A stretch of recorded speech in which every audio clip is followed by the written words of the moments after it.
Hello everybody, welcome to the Chensor Dynasty. My name is James Chen, aka jchensor, and you are watching twitch.tv/jchensor. Today, what I am planning to do is go over the new Samurai Shodown, which is coming out very soon, in a few days, and if it is out already for you guys watching this on YouTube, hopefully you've come here to learn some stuff about Samurai Shodown. I'm going to be trying to do a video here where I demonstrate a lot of the basics and things that you would expect out of the game, as well as trying my best to answer questions in the chat. Again, this is day -5, day -4 for this game, so obviously we're going to be learning a lot of stuff. People are going to ask me about tiers and all these things like that. I mean, you can ask me, I can give my opinion. I'm not going to say that any of that stuff has any sort of bearing until we know for sure and get our hands on the game and everyone plays. But I know you guys want to hear all about the mechanics right away instead of listening to me ramble. So let's do that right away. We're going to start here, and I'm going to go with Haumaru. So Haumaru, no matter how you shake it, he is a really, really good character to start with. He is a very good basic beginning character, and I think he's going to remain very strong in this game. He just has all the tools that you need. So if you want to start with him and worry about him not being strong, I wouldn't worry about that. He's a good character to start with and to learn the game. So let's go ahead and start talking about the system mechanics right away. And obviously the first thing that you're going to learn about a fighting game is the movement. Movement is always the most important thing, right? Movement is always the most important thing. So the first thing that you're going to figure out when you actually try to walk back and forth is that the walk speed is slow. The walk speed is very, very slow. In fact, if you're familiar with Street Fighter V, it's going to feel like everybody's M. Bison. And, you know, at first this is going to be hard to deal with. You're going to be like, why can't I move? And this feels really sluggish. But as you play the game, you'll start finding out that the movement speed isn't as important, as well as the fact that sometimes the slow speed can actually be good because it gives you a little bit more precision on your distances. Plus, a lot of the movement options are going to take care of the movement problem. For example, everybody has a run. You know, everybody has a good backdash. And the other thing too is, if everybody had stubby normals, this would be a problem, but you know, a character like Haumaru is going to hit you with a standing C from that far away. So you're going to find out that range is usually pretty good. I mean, especially if you're coming from a Street Fighter background and you're used to kind of shorter normals. The movement speed is not going to be as much of a problem as you think as you get into the game. So while it may feel awkward at first, I wouldn't worry too much about it. However, as with every other fighting game, there's the standard concept of standing and crouching. So you can obviously stand and crouch. And so you've got crouching attacks and standing attacks. These are all the A button. This is the B button. And this is the C button over here, right? So you've got different standing and crouching attacks for every character. Same thing with kick as well. Before I get into a little bit more of the movement, I do want to talk about what the buttons are. Samurai Shodown is a 4-button game. 4-button game. There's light slash, there's medium slash, there's heavy slash. Oops! And I just killed him in like 4 heavy slashes. And then the last button is kick. This may be different if you're familiar with Samurai Shodown 5 Special. This is different because they had light, heavy, kick, and then a movement button. There is no movement button in this version of Samurai Shodown. It is more like one of the other Samurai Shodowns. I think it was 3 or 4 that had this button layout, which was light, medium, heavy, and kick. And everything else can be done through combinations of just those 4 buttons. Although there are a whole bunch of different button combinations that you can do in the game, you can see they're all doable with the existing 4 buttons. So you can set shortcuts, but you don't actually need to if you want to play with all 4 of the buttons. Now, having said that, let's go back to the movement a little bit and let's talk about the next thing, which of course is basically, what do they have over here? Oh, they've got the dashes here. So I'm going off of a list that I have written down over here. So dashing in this game is going to be probably your main movement option. You can double tap forward to move forward and double tap back to backdash. You'll notice that backdash, it's going to be different with every character, as is the running speed. Characters like Earthquake don't have a lot of running speed, right? So Haomaru has a good running speed. So different characters will have different running speeds. They'll have different backdash speeds and backdash distances. But this is a very standard fighting game mechanic as well. You know, almost every fighting game has a dash forward and a dash back mechanic. The whole thing about dashing forward, however, is that you do continue to run. So if you are used to something, say, like Street Fighter, it's different because Street Fighter just has the little fixed dash, whereas in like Guilty Gear has the run. So something like Guilty Gear is what you're going to be more used to. Also, while you're running, you'll notice that there is a little bit of delay when you stop running. So when I stop running and hit back like this, like I can still get hit right there. So I'm hitting back before oh wow, okay. So maybe not even that much of a delay. So maybe even though it looks like a delay, oh, you know what it is? The way that it works is that once you run a certain amount of distance, you can cancel it right away into whatever you want. That's what it is. So when you run a certain amount of distance, you can cancel it right away. But you'll notice that if I dash forward and hit back right away, I can't stop right away. So no matter what, if you do dash, if you start your run, you have to commit to it a little distance. So in other words, if I dash and try to stop right away, I will get hit. So while this is an amazing offensive option, if you predict the opponent is going to run at you and you swing out a standing C, like, where is my standing C? I don't think this one is configured correctly. Let's do this really quick. Light, medium, heavy. There we go. And kick will be there. So if you predict your opponent's going to run at you, you can throw out a heavy attack, and if you do, there's nothing they're going to be able to really do about it for now. We'll get into that a little bit because there kind of is something you can do, but you can catch people running at you by swinging a long-range attack from like this range and catch them at the start of their run. So that is one of the dangers of running. You have to commit to at least a small distance before you can stop. Now, I can't even crouch during this time either. Now, the one thing that you will note though is that you can attack. So during this first phase here, where you are committed to the run, I can still attack. And not only that, but I can still jump. In fact, I can jump so fast that you don't even see the run even happening.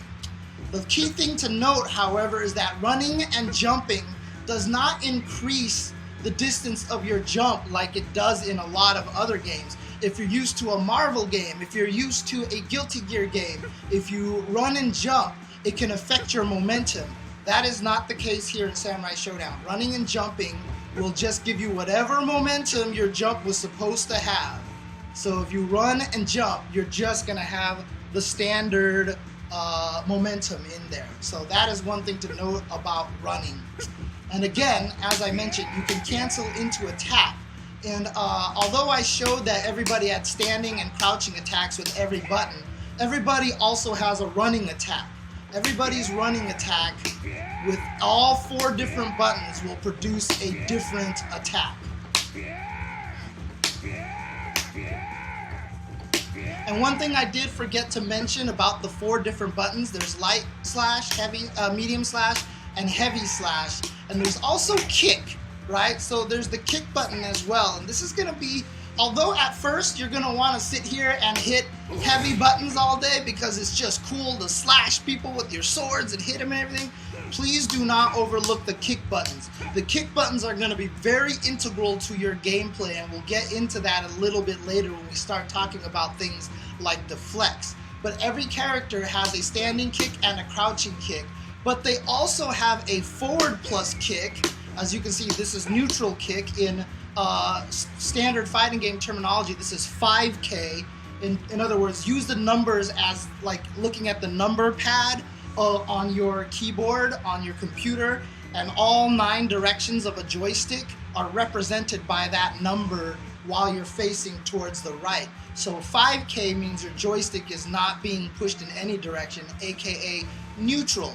So 5K is this standing kick like this. 6K, which is forward plus kick, will make me do this. And then there's crouching kick, or 2K as you might want to call it. And every character also has offensive crouch plus kick, aka 3K. So hold down and forward and hit kick, and they will have a different move. Usually it's a short range kick, a short range low attack if you do 2K, and a longer ranged low attack if you do 3K. For most characters, that is going to be true. So there you go. So that is buttons. And as I said, on the movement, if you dash and hit a button, you will do a dash attack. Everybody has a specific dash attack. So for example, Haomaru's dashing middle slash is this, whereas if I just do far slash, it's this. Another thing to mention about the buttons is that like a lot of older school games, you have a difference between close range buttons and far range buttons, aka proximity buttons. So if I hit medium slash from over here, I do this stab, but if I go up close to Yashamaru, all of a sudden it turns into a different attack. In fact, I'll make him jump so you can see it. It looks almost just like my dashing attack, actually.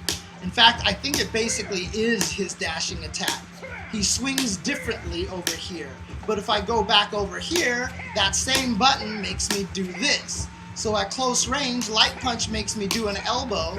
But I'm sorry, light slash makes me do an elbow. But outside here, I actually swing. Far heavy slash is this big old monster. But close up, I have a close-up slash here like this. Now, I do believe that some characters might even have some close-up crouching normals, but don't quote me on that right now. I'll see if I can find out more information about that for you guys later on. But keep in mind that there are proximity normals. I don't think kick has proximity normals, though. I don't think it matters what range you are. Kicks are always going to be the same. There's no such thing as a close-up kick and a far kick. So that's the way that the normal buttons work in this. Everyone also has 4 different jump attacks if you jump forward or backwards and hit all 4 of the buttons. Now, neutral jump, some characters actually have different neutral jump animations for their attacks. I don't think Haomaru is one of them. I think Yashamaru is one of them, however, because if I jump forward in heavy slash, he does this kind of upward swing like this. But if I neutral jump, you see that I actually do a downward slash. So some characters actually have different jump attacks in their neutral jump compared to when they do forward or backwards jump. So keep that in mind. A little bit of an old school style right there, but you know, it's good. I like it because Samurai Shodown is definitely a very old school game.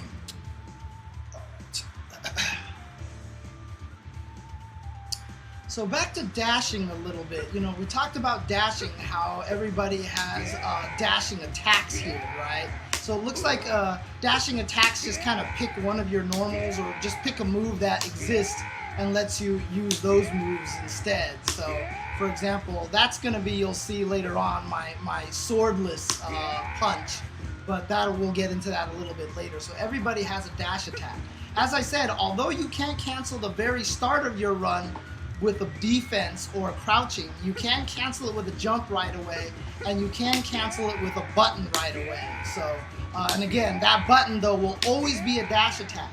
If you want to say, for example, do dash up and then neutral B like that, you can only dash that fixed amount of distance and then hit back and then B. You can't you can't expect right here to do dash and then B, like to do this B, or dash into far C. Like if you want to do dash into far C, you actually have to let yourself run until you can stop and then hit C after you finish stopping. Otherwise, there's no way to do immediate far dash C as far as I know, unless there's some sort of crazy pre-jump frames tech that we're gonna find that doesn't seem to be working for me at all. So there you go, right there. Okay, so the other thing that I want to mention is that with backdash, however, you cannot do anything out of backdash. I cannot jab, I cannot jump, I cannot crouch, I cannot block, I can't do anything. So backdash is how you would expect it for most backdashes. It's a commitment. It is something that you have to basically, once you do it, you're stuck doing it for a while.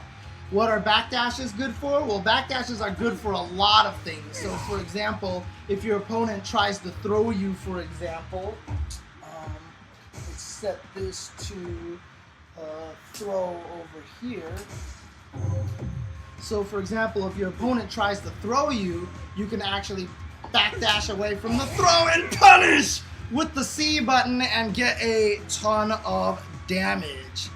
I have not played online yet. I don't know if the servers actually are online yet, so I don't know if that's actually something that we can do yet. So, but yes, 30% one hit, and that's not even the start of it. Chunzen. It can get so much worse. Ah, okay, so they are. So the servers are online. So I'll try some later bit. I'll try some online later on, maybe on a future stream or something like that.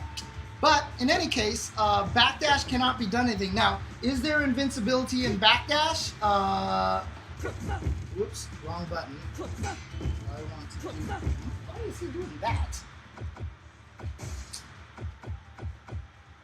Medium slash, heavy slash, kick. There we go. I want him to do this. There you go. So is there invincibility on backdash? That was not a good test. Doesn't look like it.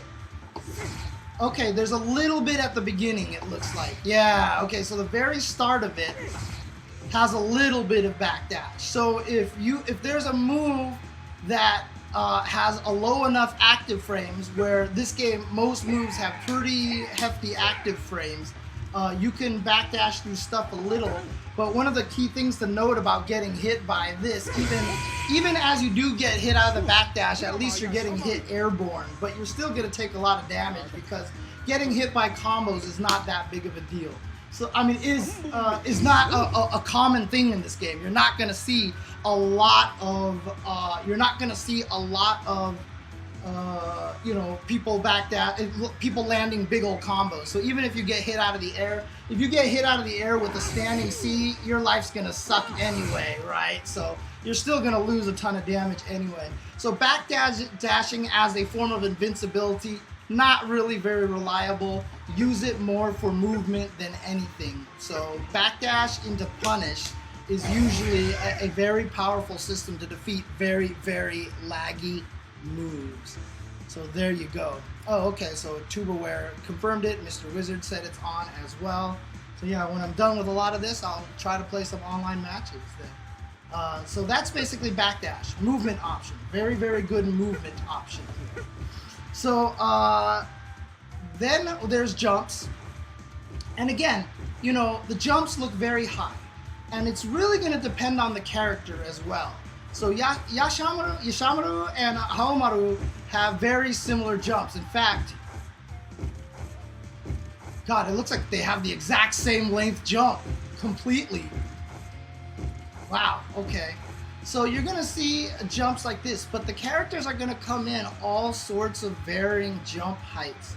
So Haomaru, this is actually average jump height and jump speed. When you play a character like Ukyo, or if you play a character like Yoshimitsu, Kyoshiro Yoshimitsu, that's a Tekken character. Kyoshiro, if you play Kyoshiro or Ukyo, you'll see that their jumps, Tam, same thing, they jump forever. They jump forever. And then characters like Charlotte and Darli have much lower jumps. So it's going to depend on the character a lot. So, do combos come in from jump attacks? Not too often.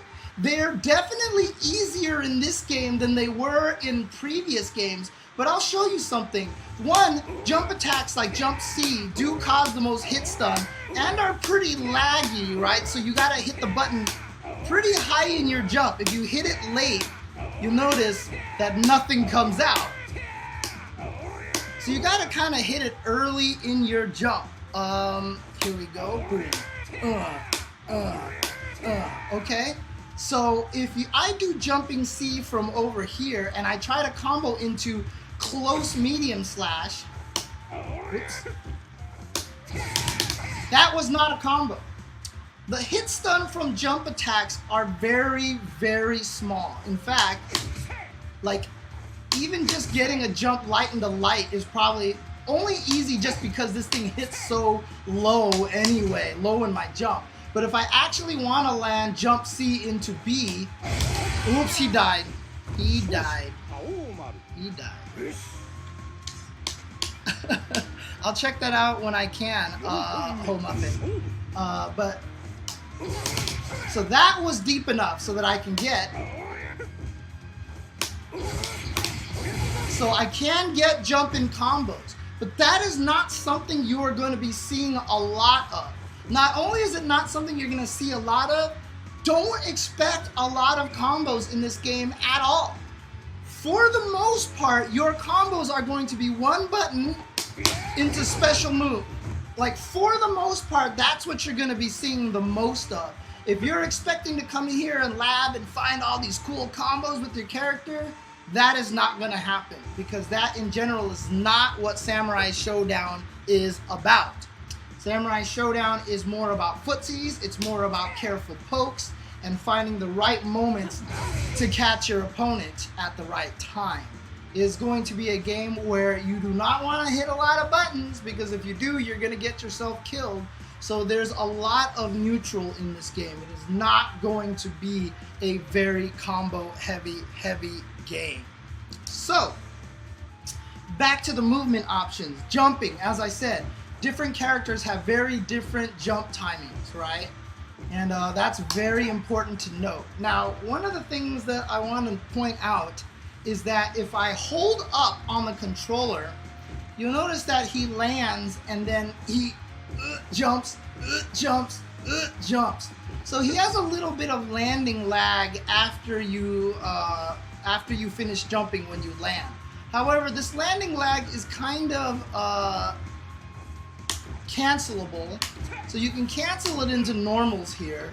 You can cancel it into runs, into backdashes, but if you notice it does take me a while to crouch. Does that mean I have, let's see, do I have a trip guard in this game? Yeah, I guess I do. So even though it looks like it takes him a while to land, you do have trip guard in this game. So you can land and block at the same time, even though it looks like it takes him a while to start crouching. Basically, if the opponent attacks, it cancels this landing lag into blocking. So basically, when you land from a jump, you don't really actually have lag. Now, the interesting thing is if I hold up, he won't jump right away. However, if I tap up when I land, I can cancel the landing frames anytime I want. So again, the landing frames are pretty much not real. I just can't hold up and make him continue jumping, but I can tap up during this to make him jump.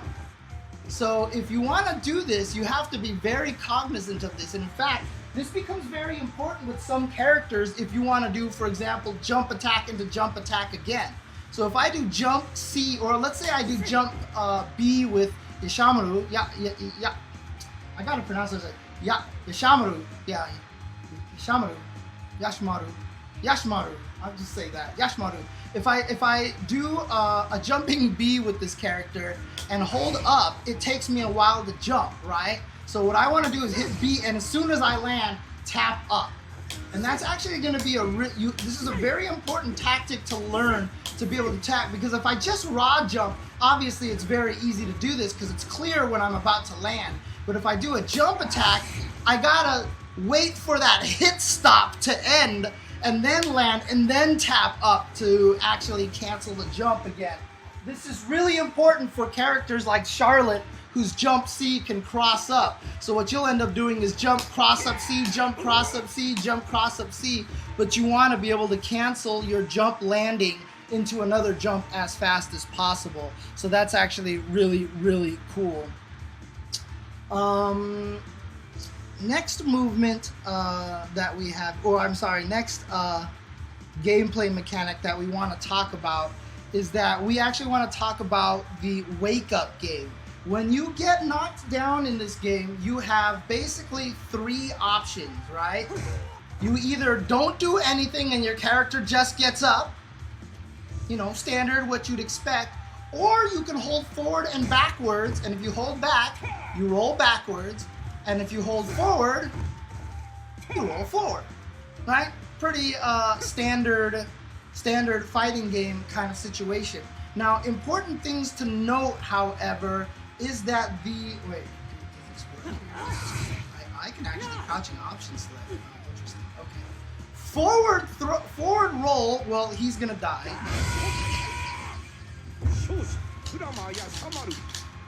Yashamaru. Actually, he does say Yashamaru, so I will just say Yashamaru. Yashamaru. So the forward roll is, if I'm not mistaken, I'm doing this with my feet. I'm doing this with my feet, baby. Oh, maybe. Oh, geez, this is gonna be difficult here. So the forward roll is invincible even to throws then, so you cannot actually catch the forward roll. But can I block on wake up? That's the question. Can I block on wake up if I roll forward? Whoops, I hit the wrong button. That was the wrong button. Doing this with my feet. Doing this with my feet. Okay, let's do this again. I can. Okay, alright, let's try this again. Oh, that was too slow. That was too slow. I did the far one. I did the far one. Whoops, I didn't mean to block.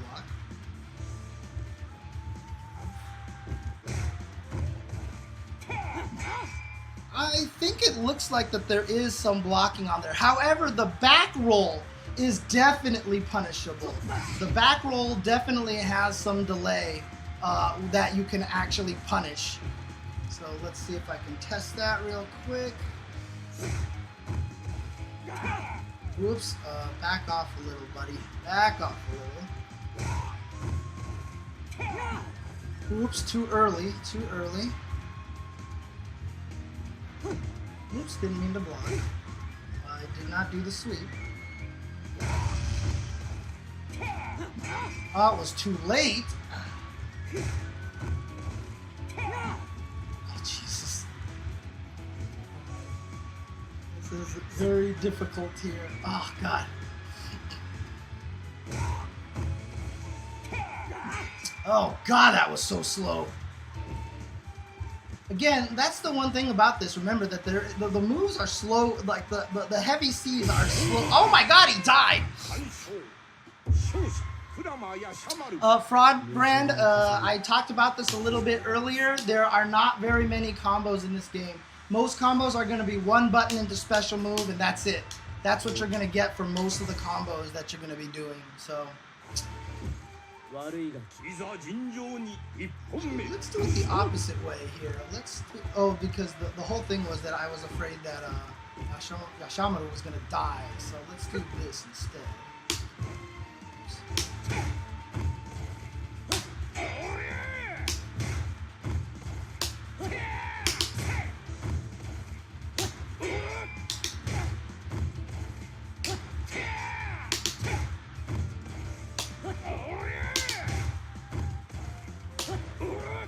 Jeez.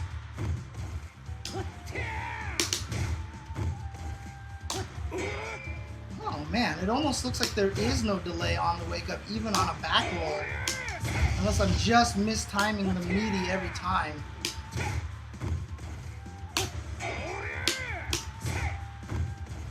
Oh, God, it's so slow.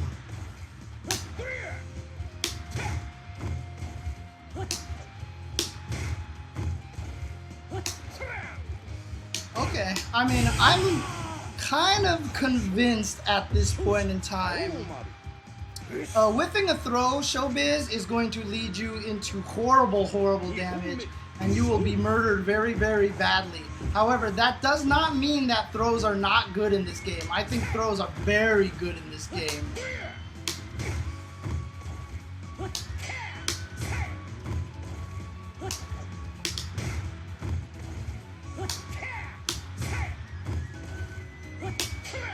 Yeah, for the most part, I don't think that there's... Yeah, I think that's about as conclusive of a test as you can get at this point. I don't think there's any delay on your roll. So when you roll, you can block immediately when you finish the roll. So there you go. You guys are also talking about something else here. You can kill in 2 moves. Not necessarily 2 slashes, but you can definitely kill in 2 moves in this game.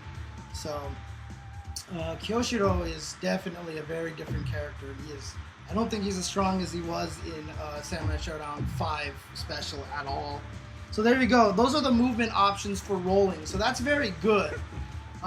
When you get knocked down, make sure you get good at choosing forward, backwards, or just regular get-up roll. They're all useful. Regular get-up roll is actually surprisingly useful because people can try to bait your forward roll into putting you into a mix-up and you roll into them. So if you just get up in place, it can confuse them, etc., etc. Definitely use the rolls a lot. And one of the things is because the rolls are safe on block like that, that they're safe, that you can't punish the roll, that also makes it so that it's very hard to set up kind of true Oki games in Samurai Shodown. You'll be returning to neutral a lot. Whereas you have a lot of games like Street Fighter V or Tekken, for example, that when you knock the opponent down, a lot of the times the strategy is just not to let them get up again. Just every time they get up, they're in a mix-up and then you knock them down over and over and over again. That is not what Samurai Shodown is going to be about. It's not going to be about combos. It's not going to be about these crazy Oki set play or anything like that. It is about this. What you see on screen right now, this is what Samurai Shodown is about, and it's going to be about jumping a little bit more than you probably think it's going to be. Jumping is a little bit better in this game than it is in other games, interestingly enough. But it's not going to be some crazy like set play, and here's this vortex, and oh my god, look at my super damage combo. Like, there's going to be combos in this game, and people will land combos, but that is not what you should be focusing on. You cannot delay your roll. Your roll is one timing and one timing only. That's you can only if you hold forward or backwards, it's gonna roll at that time. So next thing is obviously defense, stand blocking and low blocking. Some attacks are going to be considered basically, well, most attacks are going to be blockable by standing, like so, right? And then there will be the occasional buttons that can hit low. So if I walk crouch like this, I have my slide with Haumaru right here, which will catch you low. So that does force you to low block, of course. This is standard fighting game 101. And if you're crouch blocking, you will get hit by jump attacks. Again, standard fighting game 101. Oh, one thing I do want to add about jumps in this game, and again, this is an old school style game, you cannot jump over somebody in the corner, okay? A lot of games these days, when you jump over somebody in the corner, you supplant their position. That does not happen in this game. You do not jump over people in this game, so just keep that in mind. It's not a particularly useful tactic anyway, so I don't know why you would be jumping forward at someone on the ground or standing there in the corner like that. Not a very smart tactic to begin with, because again, jump-in combos are not like the greatest thing, and no cross. Yeah, you cannot land a cross-up in the corner. Not that there are a lot of cross-ups in this game. By count right now, I can only think of 2 cross-ups in this entire game offhand. Samurai Shodown, again, is not known for cross-ups either. So if you have a cross-up, you are very blessed. Now, I'll get into this a little bit later, but everybody does have a universal overhead. So everybody has a universal overhead that you must stand up and block. One of the things that I'm going to talk about in this game here, about defense. So I've got standing guard and low guard. The one thing I want to talk about defense here, there's two things, okay? First of all, notice how my buttons look when I swing them, right? Follow through animation, follow through animation. Now what happens when my opponent blocks it? Ping! You see Yashamaru bounce off. If I do light punch, bounce off. Very briefly, but I still bounce off. If I hit medium punch, I bounce off, right? Same thing with crouch light punch, crouch medium punch, and crouch heavy punch. They all make me do this reflect animation where I basically, a rebound animation, I guess. Bing, and then I'm leaning back like that. Yes, I am completely vulnerable during that animation. So that whole time, Yashamaru can actually hit me out of it. So if I do this, see, that was a punish, right? So you can't rely on frame data of a move to know if it's plus or minus. It's really just about the rebound animation. This rebound animation determines what negative, plus, minus all of your moves are. Now, keep in mind a couple of things. One is that not all moves have a rebound animation. In fact, no kicks have rebound animation. And some characters just have moves that have no rebound animation. I don't know if Yashamaru is one of them. I don't think he is, but some characters just have moves that have no rebound animation, even though they're swinging at you with the sword. Again, this is just dependent on the character. So you're thinking to yourself, wow, if they don't have a rebound animation, that's great, right? If they don't have a rebound animation, that must mean that they're blessed. Actually, that means that they're cursed. You kind of want the rebound animation because, as I'll get into a little bit more on some, actually I'll talk about it here right now. Look, before I talk about this, all fighting games have special moves, right? Quarter circle forward plus punch. I throw a fireball. Forward, down, forward plus slash. I do an uppercut, right? So standard fighting game stuff. Everybody has different special moves that are done through different inputs. Again, fireball is 2-3-6 for the numpad notation guys. Quarter circle forward, and then DP motion is 6-2-3 for numpad notation, or uppercut plus slash. So there's special moves in this game, just as normal. And as you would expect, you know, a lot of normals are cancelable, right? So I canceled jab into fireball. Of course, fireball is so slow that it doesn't combo, but I can cancel light slash into uppercut, and that is a true combo. So again, as normal, some moves are going to be cancelable into special moves like any other fighting game. So that is actually one of the most standard fighting gamey things that you're gonna find from Samurai Shodown, is that I can cancel normals into specials. However, again, which normals you can cancel is a very blessed or not blessed thing. Whoops, wrong button. Sorry, Yashamaru. Stand V, for example, stand medium slash for Yashamaru is not cancelable. I cannot cancel that move. So that move will never combo, right? Certain dashing attacks are comboable. So, for example, my dashing B, my dashing medium, which is this, is cancelable. So I can actually do that. That's a great throw combo. So after throws, you can do that. And I'll explain that about throws in just a little bit. However, the reason why I'm talking about all this stuff right now is because everything changes when the rebound animation kicks in. The rebound animation has a small window after the rebound where you cannot do anything. There is nothing you can do. However, after that window has passed, I can actually cancel the rebound window into special moves. Like so. So if you try to punish my deflect animation, I might even be able to uppercut you out of that. And not only that, but unlike previous Samurai Shodown games where there was a small window in which you could cancel after the rebound. In this game, as soon as the window in which you cannot cancel passes, you can cancel your rebound at any time, at the beginning, at the middle, or at the end. If I do C, that's the earliest I can cancel, or I can still cancel way late. I can cancel very late, etc., etc. So this creates a little bit of a mind game here once you deflect. Are you free to hit somebody? Because if they deflect like this, if they rebound like this, do you want to stab them? And even if you don't have an uppercut, there's something else you can do, and we'll get into that later on once I talk about another mechanic in the game. One thing that I do want to point out though is that, remember how I said stand B is not cancelable on hit? Well, deflect, the rebound animation is the rebound animation. It doesn't matter.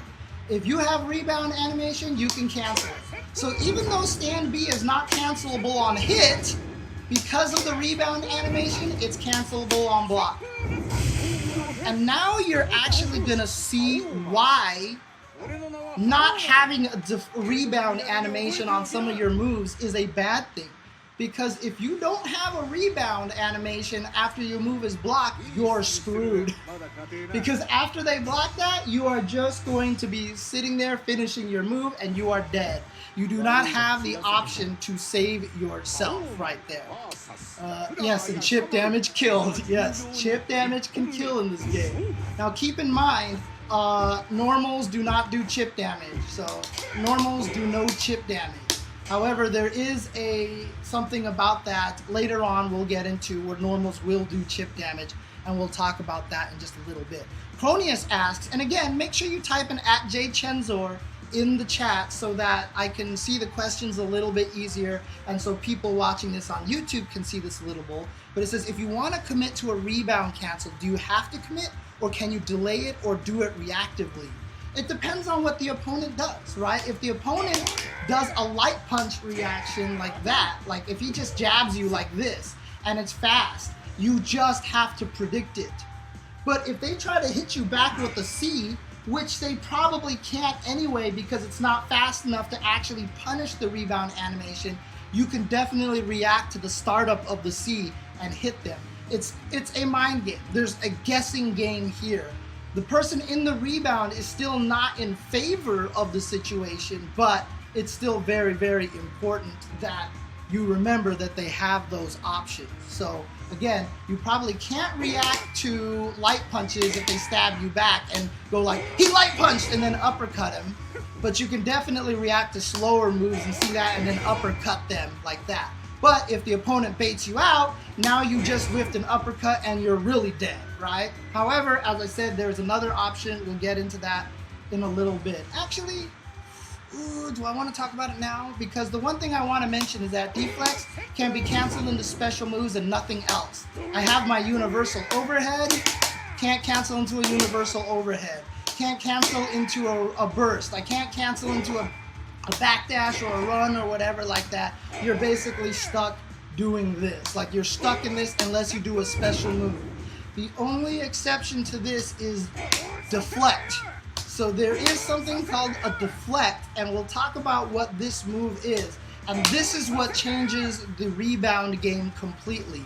Deflect changes everything because this is a universal mechanic. Everybody has this, because not everybody has an uppercut, but everybody has a deflect. And once you start throwing deflects into the rebound situation, oh boy, it becomes a crazy, crazy thing. So he's asking if you can react to it being blocked before inputting the special. Oh yeah. Clearly. Like, and plus a lot of times, even if it like I can do, the light punches, you can see the rebound is very, very short. So it is really not. I mean, on heavy, you can't cancel it anyway, so it really doesn't make a difference, but you can definitely react to seeing yourself bounce back and doing a special move. A lot of times you're just gonna option select it. So look, if I'm Hawamaru and I'm poking with this, I'm just gonna poke and then fireball. I'm just gonna poke and fireball like this, right? Because then, if he does block it, it comes out. And then if he doesn't block it, nothing happens. You just hit him, so it's normal. But again, keep in mind that all rebound animations can be canceled into deflect.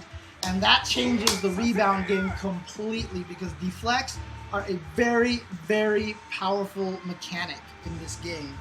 So keep that in mind. So that's what I want to talk about defense. That was the first thing I wanted to talk about defense, which is the rebound animation. The second thing I want to talk about about guarding and defense.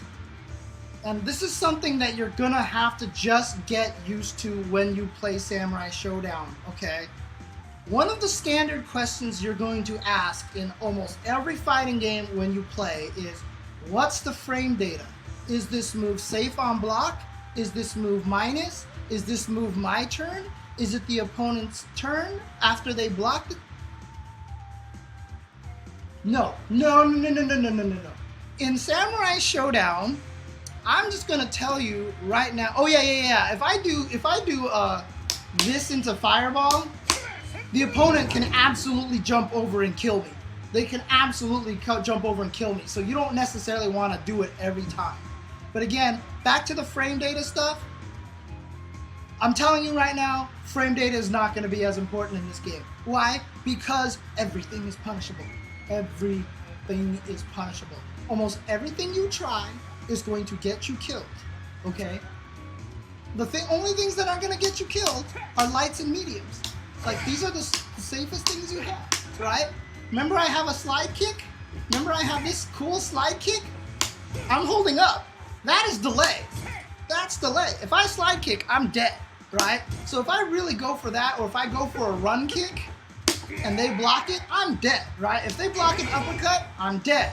If this is an overhead, if they block that, I'm dead, right? If they block this, I'm super dead. You see how long it took me to jump. If I throw a fireball, like, I mean, safe-ish on block, but keep in mind that the startup on this is very long, so it's easy to jump over and punish him for it. But for the most part, you're gonna realize, I mean, I think even this move makes me dead, right? Yeah, look at that. I can definitely get stabbed back after that. So basically, keep in mind, you almost never have to ask, is this move safe? Is this move punishable? Because 90% of the time, the answer is yes. Now, there are going to be exceptions to the rule. And then there are going to be the opposite exceptions in which a move will have so much delay that you almost feel like it's a bug, that you feel like it's a mistake. Like Tam Tam, if he jumps up and throws his super and it creates this giant column of flame, he lands and he goes, wah, wah, and he just sits there and he's there for like 10 years. When Kyoshiro jumps on his frog and his frog tries to attack you, after you block the frog, don't try to run up and panic punish him, because he has to jump off the frog, and after he lands from the frog, he still has delay after he touches the ground. So trust me, things are punishable in this game. You do not want to be throwing things out willy-nilly. Jump-ins are barely plus. Like if I do this, let me see if I can make the computer jump attack in here. Yeah, okay, so let's switch sides here. So watch, like, we'll see. Look how fast I threw him. That's actually a legit tactic. After you get blocked, or even if you get hit by the jump attack, a lot of times you can throw them right away because jump in, hit stun, and block stun is so short.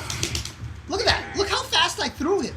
So even jump-ins don't cause a lot of hit stun and block stun. So they can be safe on block, but it's very hard to make them safe. You have to get it like perfectly deep in order to get them to be plus. Now, how do you get away from this stupid annoying throw tactic? Well, if they throw backdash when you land, like just do something like and then backdash, and then they try to throw, and you'll see that throws, look at that, look at the delay on a throw. Yeah, if you bait out the throw like that with a backdash, then you get a freestanding speed punish, and you drain 30% of their life for doing that. So there you go. So yes, so basically, you are not going to find a lot of situations where you are plus on block. Plus on block is something that is so rare in Samurai Shodown, it's just, you shouldn't even think about it. So again, what's really kind of nice about this game is if you are anti-frame data, well, this is the game for you, because you're not going to have to care about frame data. Because for the most part, yes, it's your turn. For the most part, yes, it's punishable.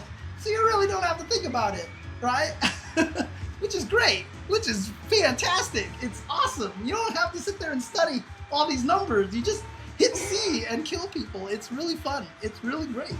And so there you go. So that's that was the other thing I wanted to talk about defending in this game, is that almost everything is supremely negative on block, and that is a good thing. That is definitely a good thing.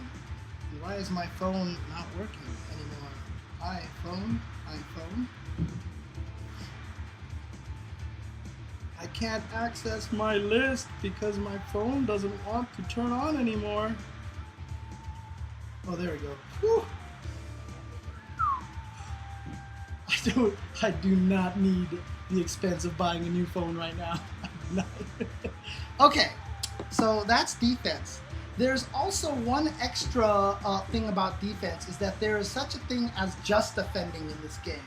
If you know what just defends are from CVS2 or from previous Samurai Shodown games or from Mark of the Wolves, for example, if you block at the last second, you get that big blue spark. So you see that big blue spark right there? That is a just defense. Boom. So instead of just holding back when you block an attack, which will give you the regular thing, if you block at the last second, you get a just defend. So what does the just defend do? Does that make it so that you have more time to punish the opponent? Does that make your recovery better? No, it does not. Block stun's the same. Block stun's the same. You basically don't get any extra new frame advantage for doing this. You get basically no change in frame data off of this. All right, no extra frame data off of this. So what is the point of doing this? What in tarnation is the reason for doing this? Well, look at the bottom left of the screen. That is my super meter. It is empty right now. And I'll talk about all the mechanics of the super meter once we get to that part. However, it's important to note that when you just defend someone, you build up a ton of meter. Normally, if I block stuff, I build up nothing. The only other way to build up meter is to get hit, and you build up a ton of meter. But if you don't want to die and build up your meter, just defend. And I can build up my meter. Now I have a full meter. When you're in rage, now I have access to my super. I do extra damage, etc., amongst other things. And so it's very important. And for some characters like Yashamaru, rage is very important for their entire gameplay. Some of their moves get buffed. Some of his moves get buffed to the point where it becomes a very, very powerful mix-up. And so you want to have rage. So learning to just defend things are important. And yes, you can just defend multi-hitting moves, like going just defend. You can actually just defend multiple hitting moves. However, one thing that is very, very important to note, and I'll set up another character because I'll need another character to show you this. Who should I use? Who has a good multi-hitting attack? Let's do,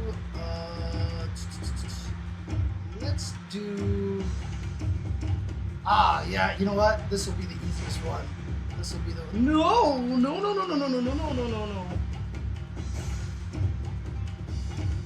Feet don't fail me now. Okay, now feet fail me.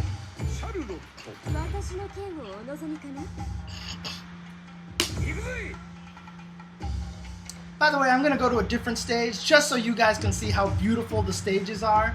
This stage at night is just so, oh god, I mean, like, it's effing beautiful, okay? It's effing beautiful. I love the way this background looks. I think I could play on this stage forever. Just because this stage has been in all the Samurai Shodown games forever, but this is the first time it's in 3D. And so it just looks so beautiful. Oh yeah, Kuroko in the background is awesome in the dojo, but look how sick this looks.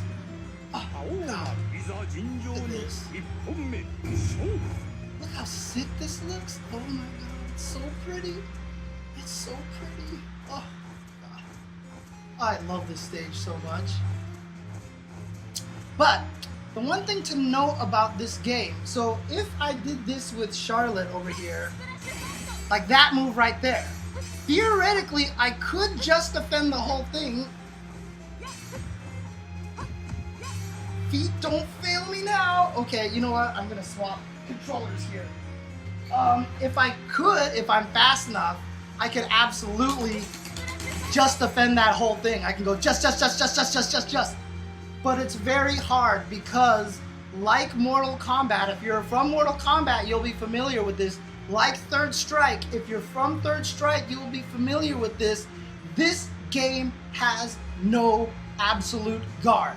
What is absolute guard? Absolute guard means that once you start blocking something that is a true block string, you've probably heard that before. A true block string means once you start blocking it, you can let go of the controller and it'll keep blocking for you. Samurai Shodown has none of this. If I let go of blocking in the middle of that, I get hit. Alright? That's just how it works. If I just stop blocking, I get hit. And that's the way it works. So there are actually a lot of interesting situations where characters will have moves. Like, for example, Ukyo has the move where he throws the apple and he swings the apple at you. And then he chops up the apple. Because there's no absolute guard, it becomes an actual mix-up, even though this move looks like it's terrible, right? Because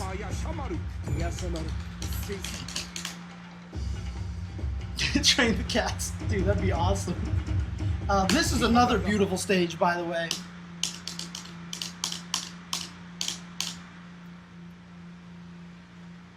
So here's the go. What's the DP startups? I'm not sure. I'm not sure what the actual frame data on the DP startups are just yet. They're not horribly fast, though. They're not terribly fast, but they're not terribly slow either. And in fact, for the first time ever in a Samurai Shodown game, DPs are invincible.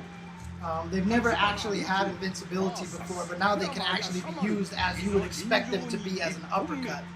But here you go. I'm playing on a base PS4. So that's why the loading times are not good. So Ukyo has this move where he throws this apple like this, right? But again, there's a lot of delay on it so that, you know, if I whip it like this, you can kind of punish me for it. However, I have 3 different strengths of this, right? And I also have the heavy one, where I just keep swinging like this. Because there's no absolute guard in this game, this is actually kind of a mix-up. Like, if they thought you were doing the light one and they try to punish it or take advantage of your minus frames, and then they start walking forward, they get hit, right? If they don't expect it to last that long, you can actually catch a lot of people by surprise. That's like one of the things that you'll start learning about this game. Like, Kyoshiro has like a Yoga Flame kind of move that hits multiple times. And if you think it's going to stop at one point and let go of the controller to go and punish him, you get hit. So be careful about that. So definitely be careful with that. Again, there's no absolute guard in this game, and that is very, very important. So that's why learning to just defend multiple hitting moves is not exactly the greatest option. If you can pull it off, you're awesome. If you can pull it off, you're awesome. But keep in mind, when you do just defend a move, you also avoid all of the chip damage, right? So if I actually throw a fireball like this, he does take chip. I don't think I can just defend with my foot, but we'll see. So he will take a little chip. You can see a little chip draining, but if I can actually just defend this, I take no chip off of that. So I'm not taking any chip. So that's another reason to just defend moves, is you can save yourself from the chip death. So that's actually very important from just defending as well. There's also one more thing about just defending in this game, is that after you just defend, if you hit light punch and medium punch at the exact same time, you do a counter attack. And if you noticed, the counter attack did 0 damage? I thought it did a little damage, but that did 0 damage. I think that's doing absolutely no damage at all. But it actually knocks the opponent back out of your block stun and resets the situation. So you'll never get any kills off of this. You won't get any like damage, but you reset the situation. And I want to see. Whoops, too far. Yeah, you can actually get some pressure on the opponent too. So you can turn a whole match around by just defending, pushing him. Ah! Ah! And then running up and starting to do pressure. So this is a pretty powerful tool.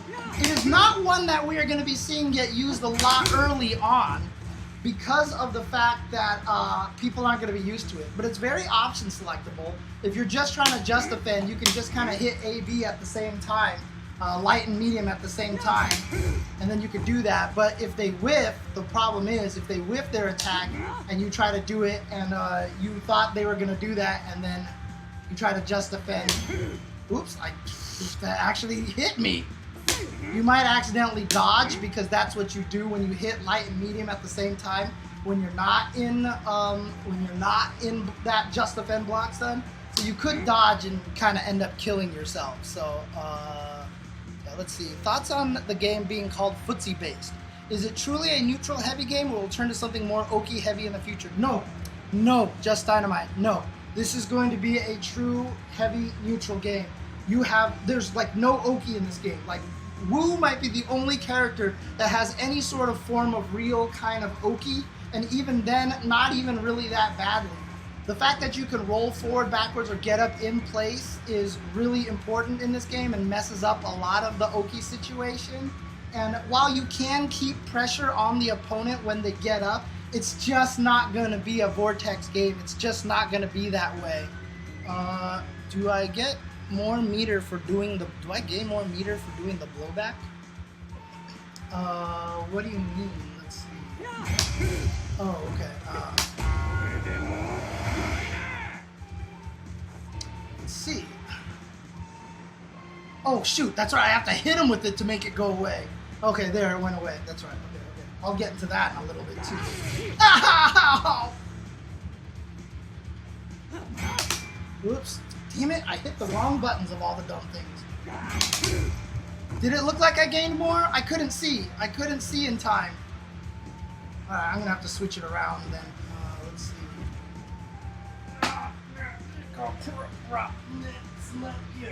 Okay. Let's see. No, it doesn't look like you gain any extra. You don't gain any extra rage meter for the blowback. The blowback is there just to push the guy away, and that it's... So there you go. So yeah, so that is what the Just Defend is for. It avoids chip, it builds up rage, and it gives you access to the blowback attack. And the blowback attack, as you can see, can really do a lot to change the pace of the game, it seems like. Like once people start getting good at it, oh my god, my cat is attacking me. She walked on the joystick and Yashamaru almost killed me. Come here, kitty. Come first.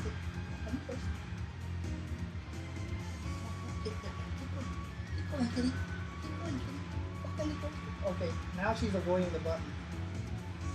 Okay, she almost killed me. Anyways, all right, back to this. Okay, so that's Just Defend, and the Just Defend blowback move is officially called Stance Break. Whoops. Ow! I did not mean to do that. It's called Stance Break, I think. Let's see. Do they have them listed here? No, they don't. Pretty sure it's called Stance Break in any case. So there you go. And then a couple of other things, couple of other options here is that you have, like I said, if you hit A and B, light slash and medium slash, you do a dodge. So this is, like, remember we saw on Backdash, basically had no invincibility, right? He gets airborne, but then he gets hit anyway. Well, dodge actually has the invincibility, and if you actually can dodge things properly. Oh, shoot! Okay, that's weapon clash. That was weapon clash.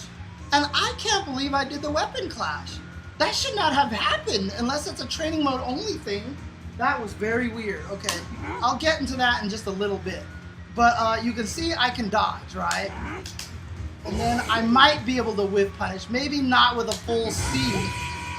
But as you can see, the dodge doesn't have a big, giant, invulnerable window. It is not a big window, right? It's not, you have to be pretty spot on with your dodge, right? So you can probably punish with that, or maybe even just a light, you know, just to be sure and stuff like that. So there you go. That is something that's very important to note. So dodging has its use. One of the best ways to use dodge is to dodge throws, because you definitely recover first on that. So as you saw, I had a +8 counter hit. See, that wasn't a counter hit, but the last one I did, I actually got extra damage for counter hit because I got him out of the throw delay, the throw recovery. So yeah, dodging does not have a big window to avoid things. Oh, one thing I forgot to talk about. So I talked about canceling on hit. Like, this move cannot be canceled on hit. But on block, the deflect animation is its own thing that you can cancel into, right? Well, one of the important things about Samurai Shodown is that you have to learn that a lot of normals are going to be cancelable on whiff. This is very different than a lot of fighting games. If you played Marvel, this will be normal. Except in Marvel, you can whiff any normal and cancel it practically, right? Except for maybe in Marvel 3, you can't cancel launchers into specials, right? Unless you jump cancel them on hit, but on whiff you can't do anything. In this game, so for example, if I whiff my light punch over here, I can cancel it on whiff. Now the window is usually pretty small. As you can see, that was not a cancel. That's just light punch, fireball. But you can actually cancel it on whiff. Now I can do that with my crouching light as well, and my crouching B, my crouching medium also can do this too. However, this is not true with every button. My far B still cannot be canceled on whiff. My crouch C can, and it might just be whatever move is cancelable on hit is also cancelable on whiff, but please do not quote me on that, because I'm sure there's going to be exceptions. As with every fighting game, there's always an exception to the rule. But for the most part, you can cancel a lot of things into whiff. Okay, so that's very important to know, is that you can cancel certain buttons on whiff. And this is something that you're going to want to learn as well, because this will actually help save you a lot in some situations, or just be really good. Like if you're afraid someone's going to run at you and they don't, you can cancel into the fireball just to, you know, cover that space and then do that. Or you could even do something like whiff into my overhead or something like that, just to kind of like make you flinch into overhead, for example, like that. So that's the way it works over there. Hitting people with supers look like it would be quite hard. Would opponents have to make huge mistakes? Yeah, which happens a lot more than you think, but supers can also be comboed into as well. So I don't know if Yashamaru can actually combo into his weapon flipping technique.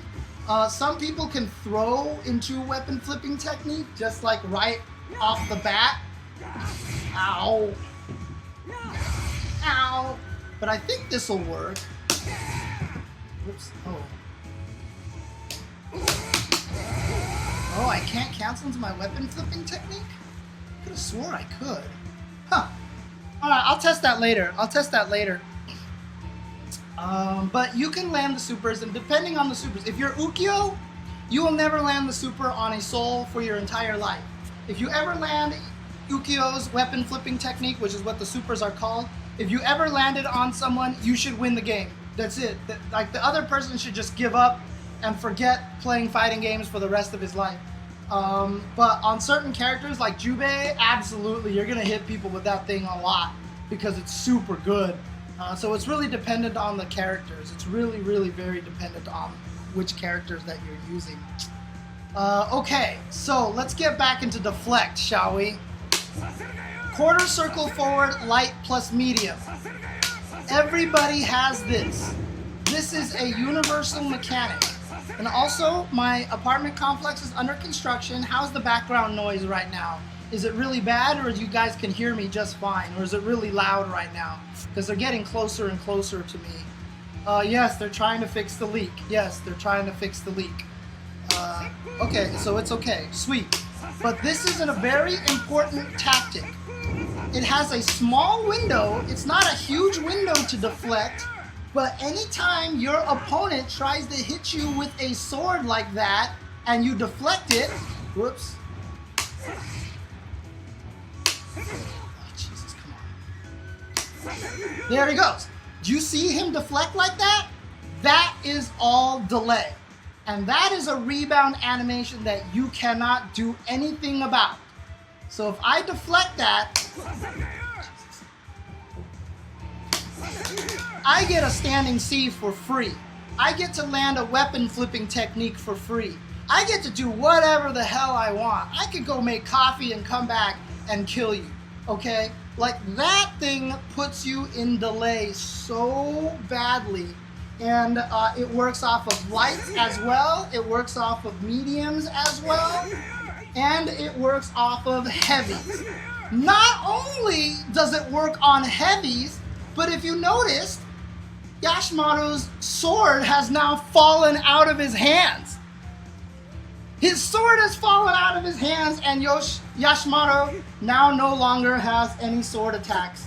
He only has punches. Light and medium seem to have different delays, but very barely.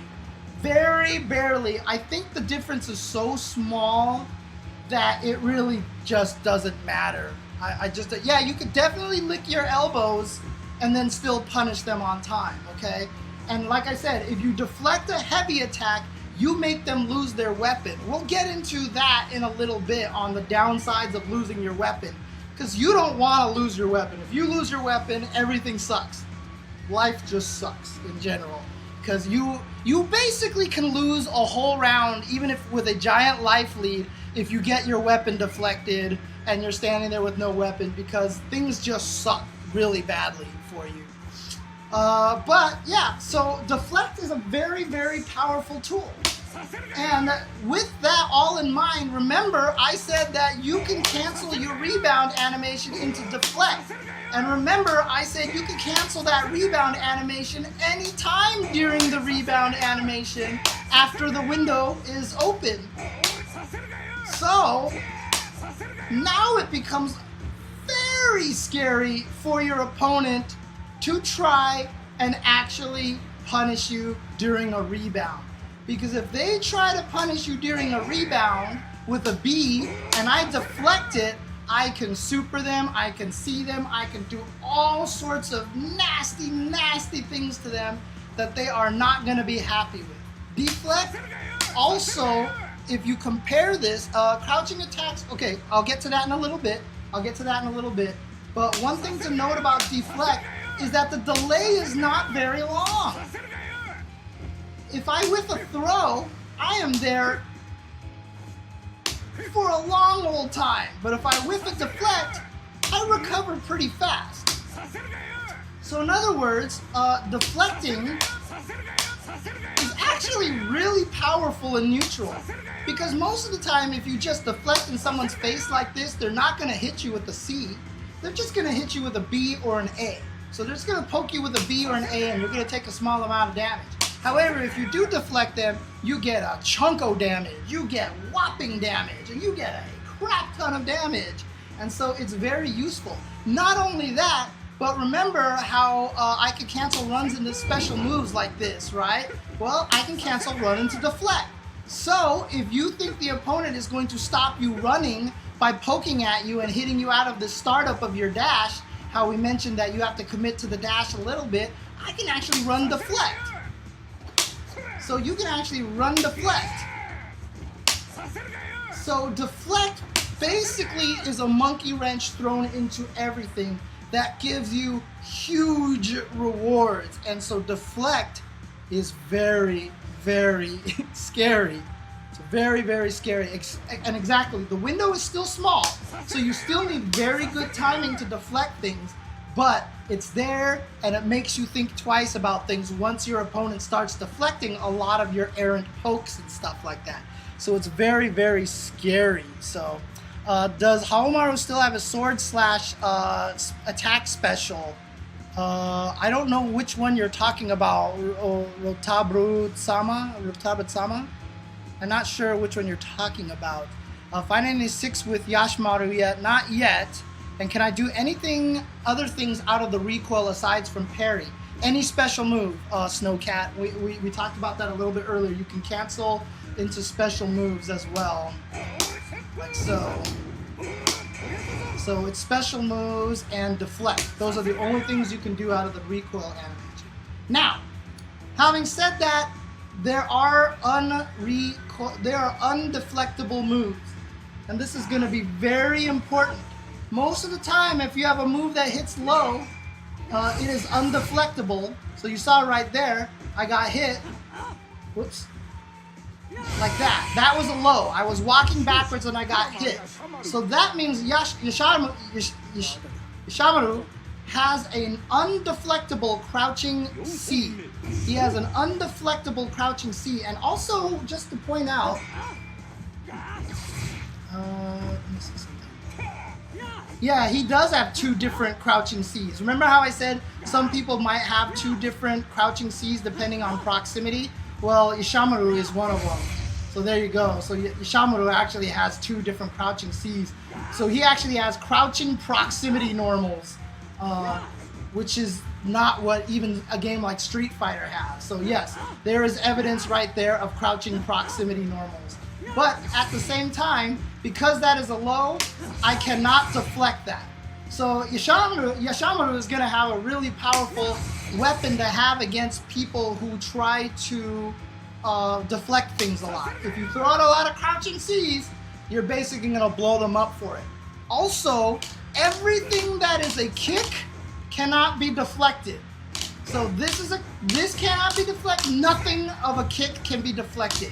And in fact, if you have a weapon, if you have an attack that has nothing to do with your sword at all, like this thing over here, this can't be deflected either, because I'm hitting you with my water bottle. So I'm actually smacking you with my water bottle. So you can't actually deflect this either. It has to be a sword attack, and it has to be high enough that you can actually deflect it. So, are there low crushes in this game? Some characters have them, not everybody. Only a few characters. In previous Sam Show games, you had a in-place hop. You also had a super crouch. Those do not exist in Samurai Shodown 2019. Those are not available movement tactics and stuff. So, no one is anti-airing because not a lot of characters have good anti-airs. Now, if you have an uppercut, anti-air to your heart's content. But if you're a character like Yashamaru, who does not have an uppercut like that, who has no invincible uppercuts, you kind of have to hold that jump. Now, there are a lot of ways that you can get around uppercuts. Some characters will do air-to-airs. When they see the opponent jump, you can jump and like stab him with a light punch right away. So like, oh, okay, here comes Yashamaru. Oh, I'm going to air-to-air you.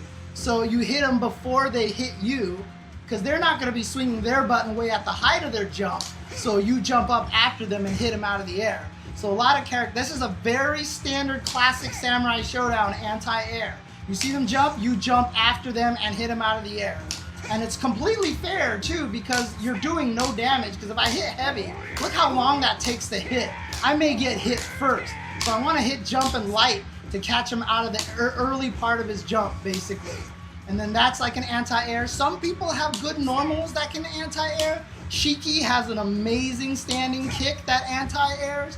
Haomaru's not so much. He's going to eat jump Cs anyway, but Shiki kicks like way up into the sky, so she has a really good kick anti-air. So for the most part, anti-airing is a different beast in this game. Now, if you have a good button like this, I'm pretty sure if you predict the jump, whoops, okay, I'm just going to have him jump in the corner because like I can predict it and hit you out of the air and hit you before you hit me. So if you have moves like that, but you'll notice that a lot of anti-airs have slow startup like that. So people can anti-air each other, but it's not as easy as it is in some other games, and jumping is actually kind of potent in this game, I feel like. I feel like jumping is a little more potent, even in this Samurai Shodown compared to former Samurai Showdowns. I feel like jumping is a little more potent. However, your fight still wants to mostly be on the ground, especially if you're Kyoshiro or Ukyo or Tam Tam, because when they jump, I mean, I'll just show you what it looks like when they jump, man. When they jump, whew, boy, God, I mean, like request permission to land. I mean, Jesus, we need like a freaking, like, you want to talk airplane status, dude? Deflect is Sam Show parry, although there is a just defend in the game as well. So there are just defends in the game as well. Let's go to the beautiful forest. What's going on, Mariano Tekken? So, here we go. Jump with Kyoshiro. He flies into the air with the greatest of ease. Dun dun dun dun dun dun dun dun dun dun dun dun dun dun dun dun dun.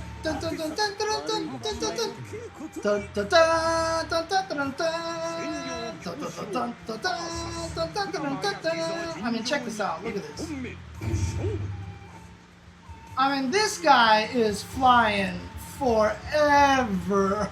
Remember how we said Yashamaru and Haomaru had like the same timing jump? I mean, look at this. Look at this. I mean, Yashamaru practically jumps at like 2/3 the speed, dude. It's pretty ridiculous right now. It's pretty crazy.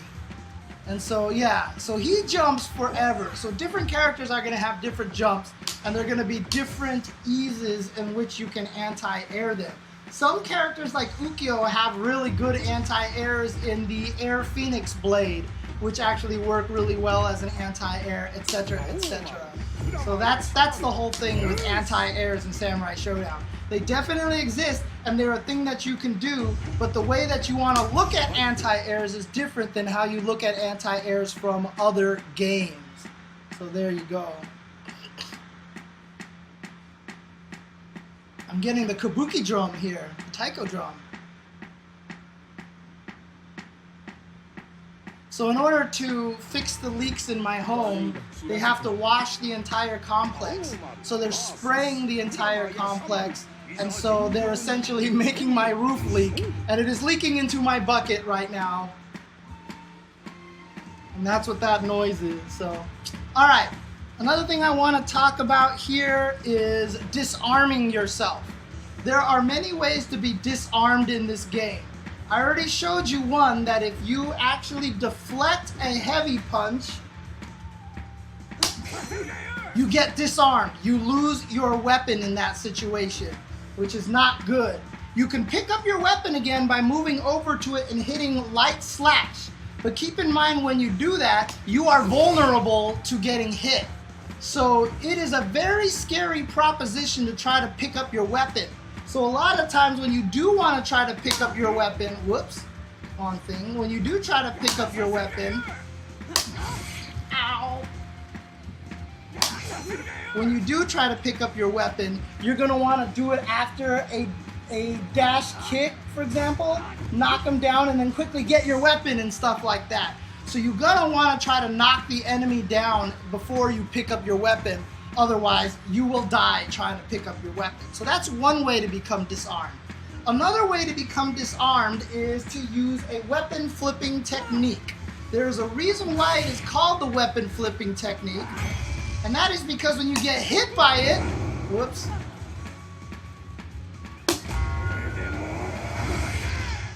you not only take a chunk of damage, but you lose your weapon. And if you notice, a lot of the times the weapon falls on the opponent. When you get deflected, the weapon falls behind you and you can get it back a little bit easier. When you get hit by a weapon flipping technique, you're kind of hosed like this because now your opponent is sitting on your weapon.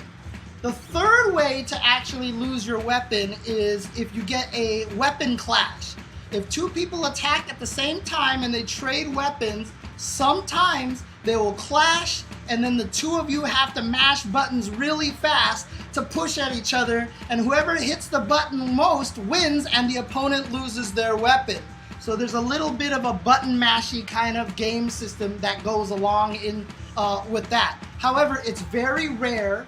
It can't happen if there's less than 16 seconds left on the clock, and it can't happen if both people are under a certain amount of life.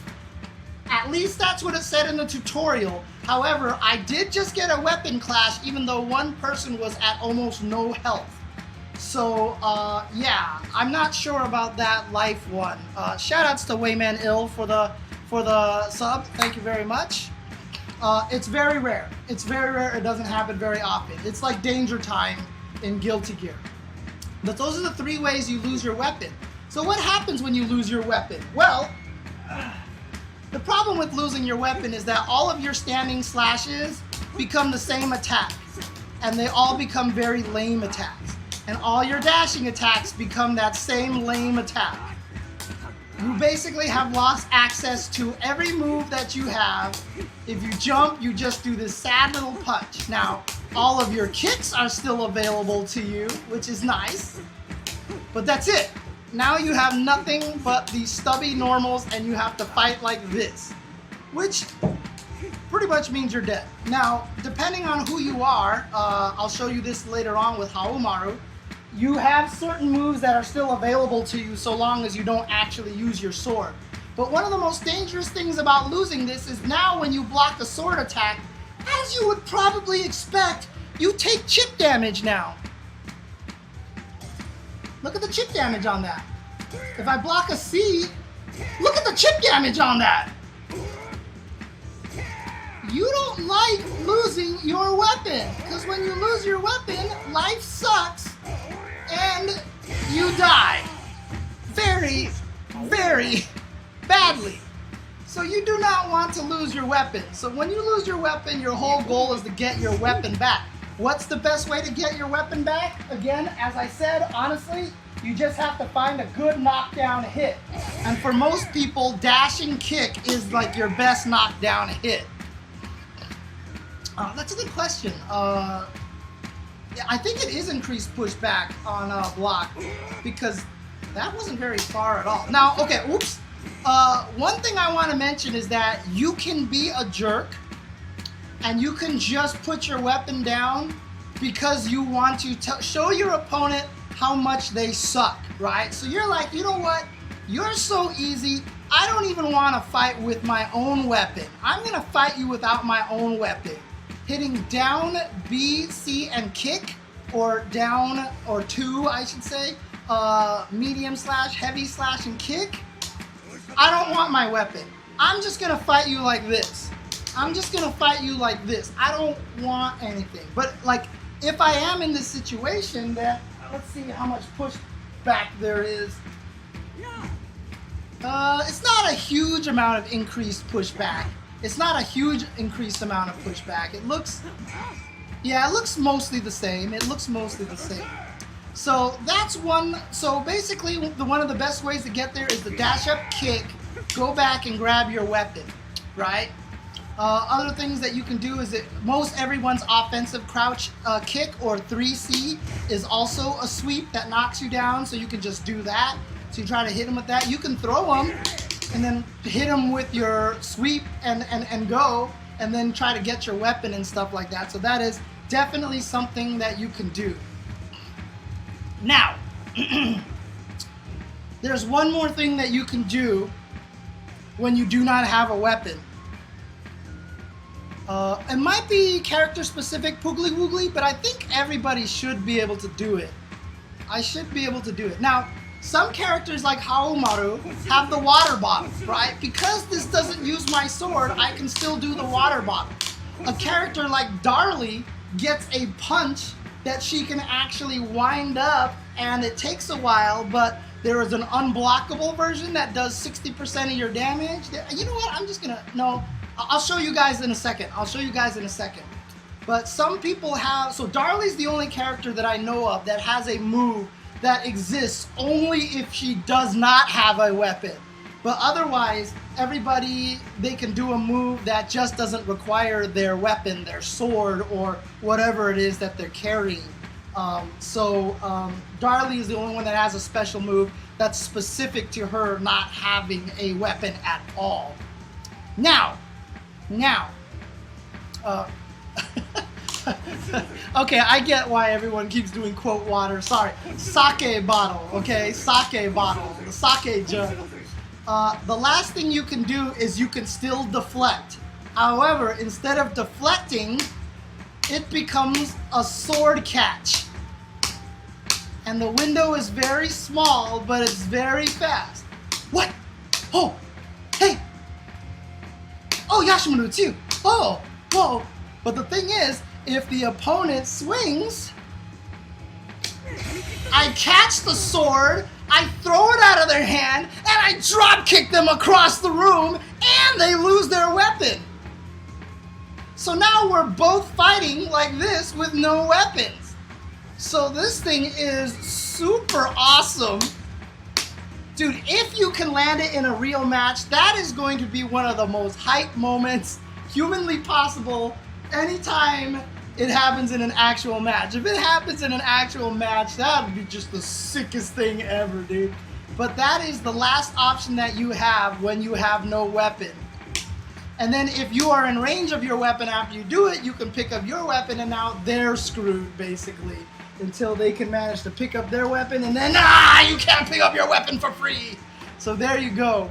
That's the whole thing of disarming weapons. If you lose your weapon, that's the state you're in. You're in a very, very weakened state, but you have some Hail Mary ways to try to save yourself in those situations. So, somebody stop the damn match!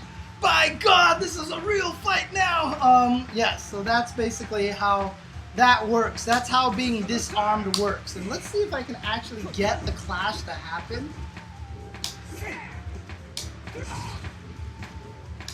Wow, hurt boxes. Ow, trade!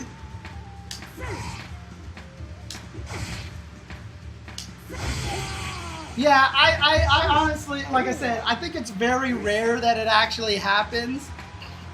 But it can happen, and once it starts, it's just mash for your life, dude. Just mash for your life.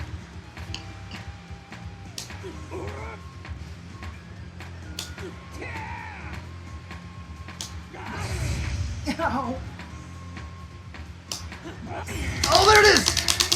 And there you go. I made him lose his weapon because the other guy wasn't mashing, and I mashed. And so, pow, I made him lose his weapon. There you go. There you go. So... oh yeah, I can absolutely walk off the screen. And now when I'm off the screen, they can't get their weapon anymore. And if I'm winning by timer, I could just be like, sup, sup, sup. Oh yeah, that's true. Yashamaru can also do the sword catch. Let's see how he looks. Oh my God, oh my God. I think they all look pretty much the same, but you know, there you go. There you go. Thwack! So sword catch as well.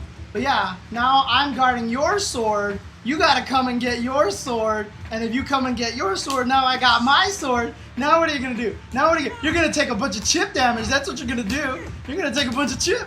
So that's kind of the way disarmed battle works in Samurai Shodown. It's pretty freaking cool. So that's the first half of the basics in this game. There's a little bit more stuff that I want to talk about, but I'm actually really warm and thirsty right now, so I'm going to go get a drink really quick, and I'm going to go get a drink really quick and run some ads really fast. But before I do that, I will show you, actually, you know what? I will wait till after the break, and I will show you Darli Dagger's awesome punch when she's disarmed. So I will be right back, guys. Alright. Welcome back, everybody. Welcome back to the stream. We are now going to be doing some fun stuff over here. We're going to go into a few more things about the game system, a few last things, but before we do that, I promised you guys a Darli Dagger punch And I also want to show you guys just when, I mean, I do this every stream, but I have to do it again because it's just too damn cute. And that when Wu actually loses her weapon, when she loses her weapon, she loses her glasses at the same time. And so she can't find her glasses. You see how she's like, oh, whoa, glasses! And then she walks around blind, like, look at her. She's like, where's my glasses? And then in Japanese, glasses is megane. And so she goes, megane, megane. She's like, glasses, glasses. Man, how is this not the cutest thing in the world, dude? And not only that, but if you act... Whoops, hang on, this will take a while, so let's do this.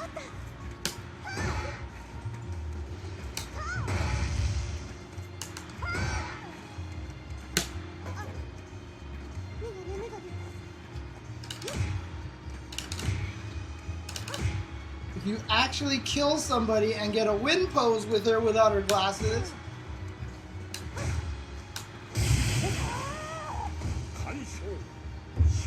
Oh no, she's blocked! Oh, there she goes. She keeps looking for her glasses and it's so cute. It is so adorable, dude. It is the most adorable thing ever. She is so cool. I mean, she is so adorable. On the other hand, Darli, however, is the biggest badass you can possibly imagine.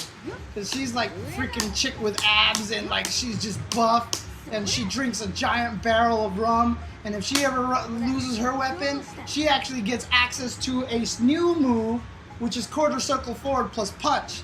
The light one and the heavy ones are blockable. I mean, the light ones and the medium ones are blockable like this, but they're also dash cancelable at any time, so you can also like go, oh, I'm about to punch you, run up and throw and stuff like that. So you can actually dash cancel the light and medium ones. The heavy one, however, is unblockable, has a hit of armor, and yeah, you don't feel very good after you do it. So actually what I'm going to do is I'm going to build up her rage meter, and then I'm going to punch Wu.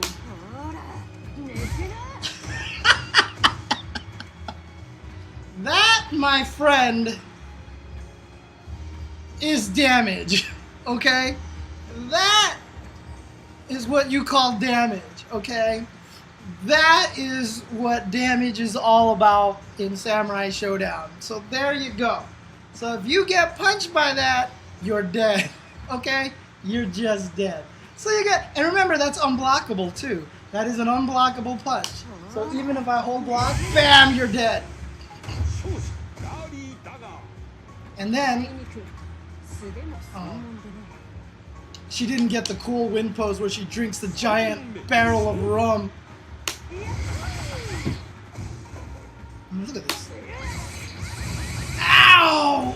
Oh god, that just doesn't feel good. Oh god. I mean, that's like almost Mortal Kombat levels of just like, ugh.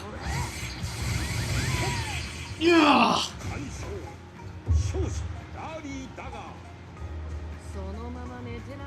Oh, come on, give me the barrel of rum. Give me the barrel of rum. She can also do a bunch of damage with a with her hammer as well. She's got this move here. There it is. If you charge it like the whole, like a very long time, it becomes unblockable as well, and then it just does a crap ton of damage on hit as well.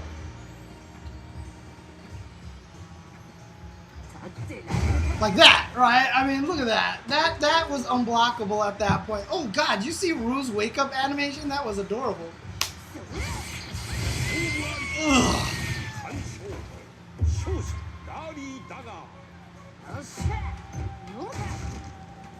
I mean, come on. How cool is Darli anyway? How amazingly awesome is Darli Dagger anyway? She's got abs, dude. I mean, check her out, dude. Oh my god. This thing is crazy. Oh, she's too funny. Tasty water, dude. That water barrel, dude. That water barrel, yes. Mr. Henry, I do think Deflect is a little powerful right now. I do honestly think that Deflect might need a little bit of nerfing, but we'll see how it goes as time moves on. As time goes on, we'll find out how much it needs to be nerfed. So Darli and Wu are completely brand new. Same thing with Yashamaru. So Yashamaru right here, who I'm fighting against, is brand new to the game as well. Those are the 3 brand new characters to this game. Everybody else is a returning character. And it's crazy too, because like Darli and Wu are so cool that Yashamaru just seems so plain to me. Like Yashamaru seems so boring to me. It's kind of sad. Oh man. But yes, so let's talk about some other things over here. We talked about, you know, attacking with the weapons. I already talked about canceling them, whiff canceling them, you know, all sorts of things like that. Some characters do have unique attacks, and if you're used to Street Fighter, that just basically means you have a normal move that is done by holding a specific direction on the controller. Yeah, so, well, no, Yashamaru has a double jump, but like Nako should have, yeah, so in the air she has a down plus kick, she has a wall jump, if I'm not mistaken, how, Ukyo, yeah, so he has, oh, he does not have one, okay. Who has one? I know there's a few characters that have, some good ones here. Special moves, Command, he has a wall jump. Hanzo has a wall jump and a rolling aerial attack. Galfodo has a forward kick when he's next to someone in the air. That's an air throw. He did not. Yeah, okay. So I guess there's not a lot of unique moves in this game, but some characters do have them. Just keep in mind for that. Some characters do have unique attacks. I already showed you what attacking without a weapon looks like. Everybody just gets a sad punch, and that's all that they're left with.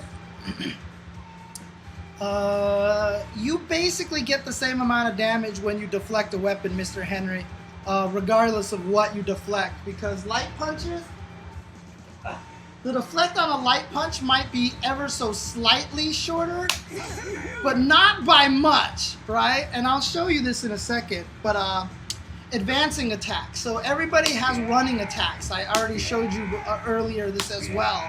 So everybody has a dash attack with all 4 buttons. But then dash throw is also something you can do, and it becomes really, and that's really powerful as well. So dash throw is a really good tool. Yeah, no disarm on the lights and the mediums though. On the heavies, if you deflect them, they lose their weapon and they're screwed basically. So that's very dangerous. Guard break. Guard break, they call guard break throws. So throws are called guard breaks in this game. So if you hear someone call it a guard break, that's a throw. I think most commentators are just going to call it throw. I really doubt any of them are going to call it guard breaks. I think they're just going to call it a throw. But throw is C plus kick at the same time. C plus kick at the same time. So depending on how your buttons are laid out, throw can be kind of an awkward command. If you look at my joystick, I have light, medium, and heavy, and I have kick down here. So heavy plus kick, I have to throw by hitting essentially heavy punch and light kick at the same time. This is my throw input right here. So it's weird. I've gotten used to it, so it's fine. I don't mind. It's all good. It's all good.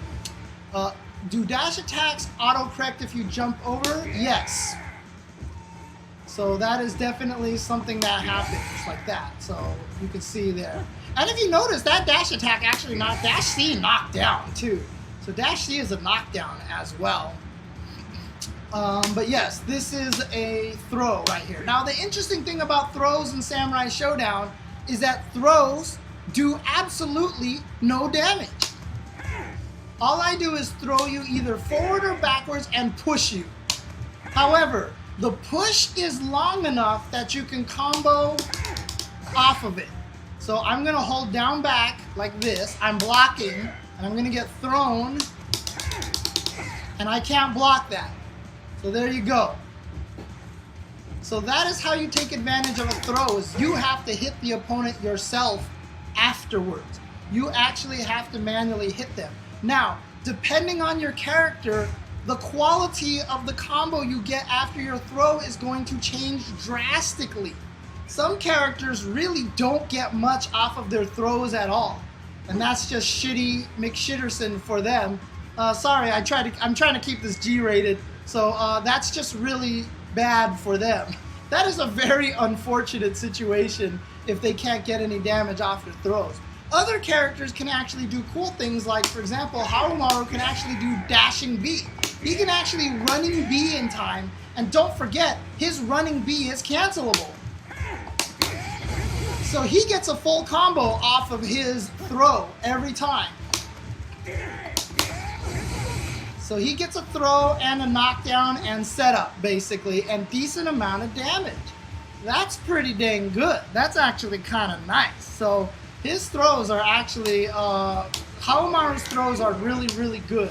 Another thing that makes throws scary is that this is the question that Dupakarovsky has asked, and the answer is no. You cannot tech throws in this game. There are no throw techs in this game.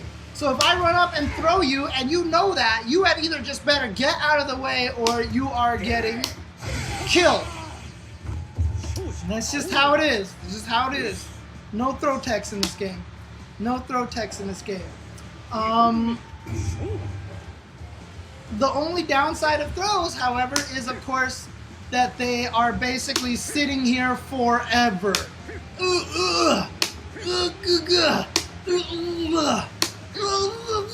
So basically, like I said, if you bait a throw with a backdash, please punish it. Please do 30% of their damage for doing that. Whoops, I hit the wrong button. Bam! So you can punish throws really, really badly. However, because this game is so very footsie and neutral heavy, because Deflects can kind of make you scared to hit buttons like that, run-up throw becomes a very, very powerful tactic. So that's something that you guys have to be careful of.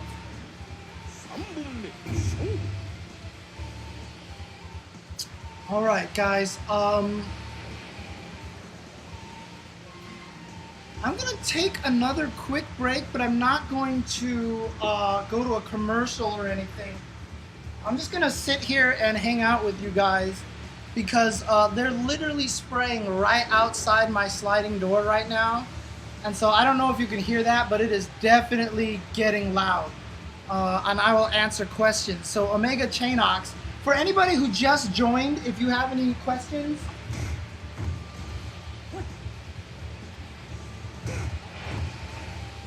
so you can roll forward or backwards. You can roll forward or backwards.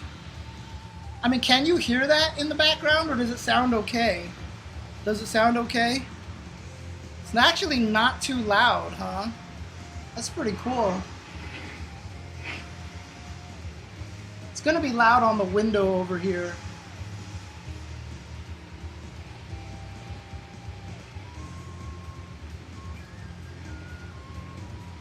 Meaties can be a thing in this game, but it's just not something that you're really... Like, you can throw a C at them when they get up and stuff like that, but meaties aren't really, like, you're not gonna sit there. The wake-up game is not very powerful in this game. In other words, when you knock an opponent down, you really don't get a lot of really crazy mix-ups on the opponent. You get very few basic ones, like you predict they're gonna roll forward, so you backdash, and then they roll forward at you, and then you do your universal overhead attack. You know, that's like the best you can do in terms of just like punishing get up the Oki game.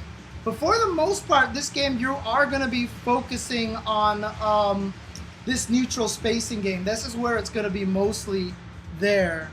And then Samurai Shodown has invincible DPs. However, this is the first time Samurai Shodown has invincible DPs. Their DPs have never been invincible until this game. This is the first time that uppercuts are true anti-airs and are true wake-ups. So for the first time, uppercuts actually activate him. I mean, actually act like real uppercuts.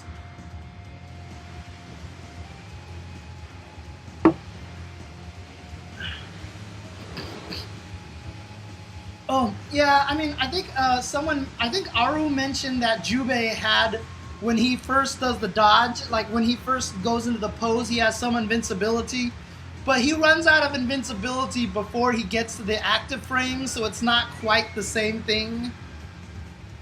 Yes, Plague of Souls, we actually just did that earlier. We actually just saw the Sword Clash earlier. I got the Sword Clash to activate.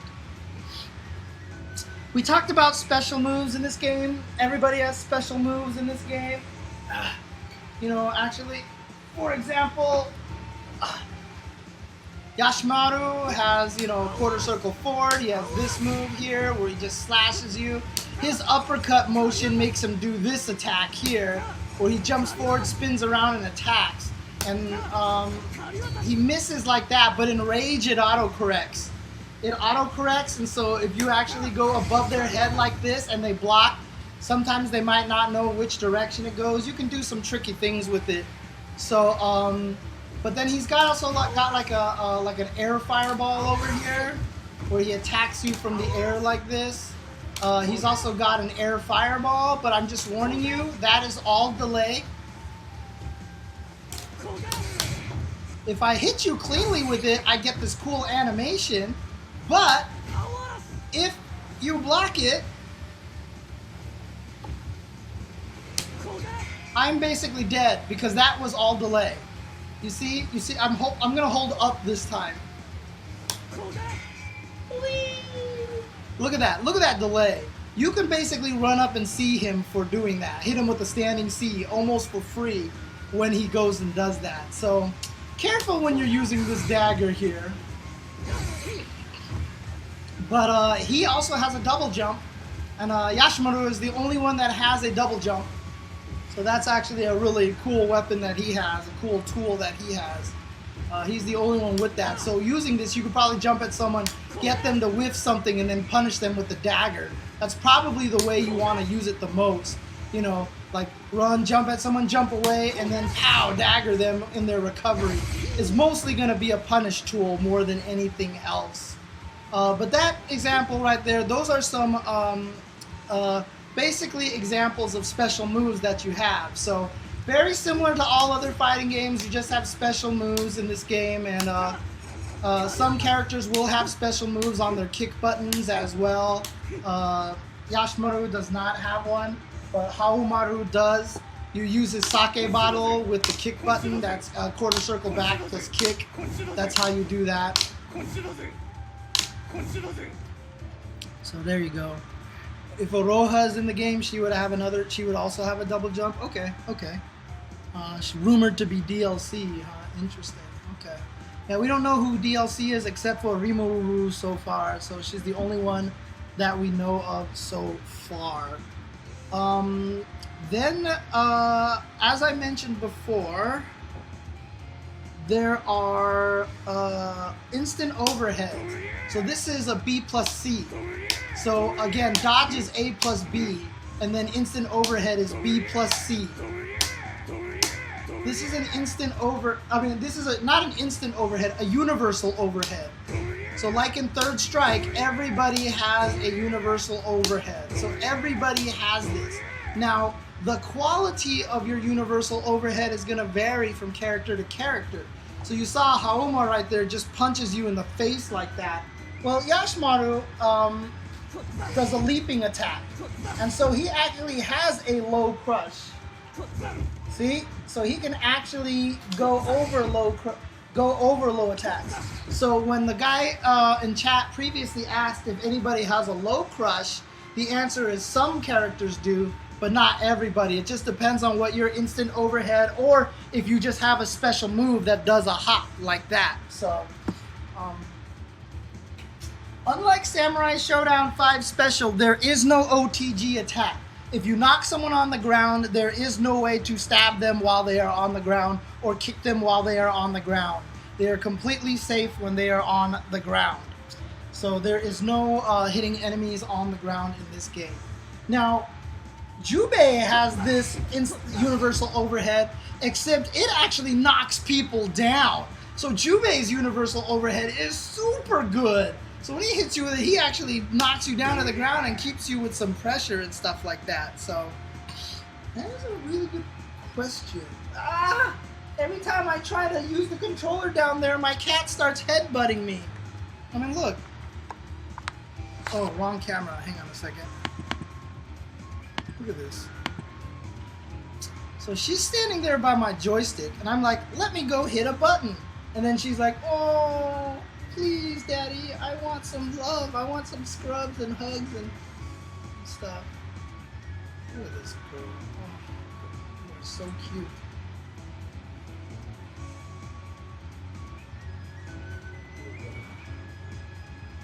This is what Kitty does here.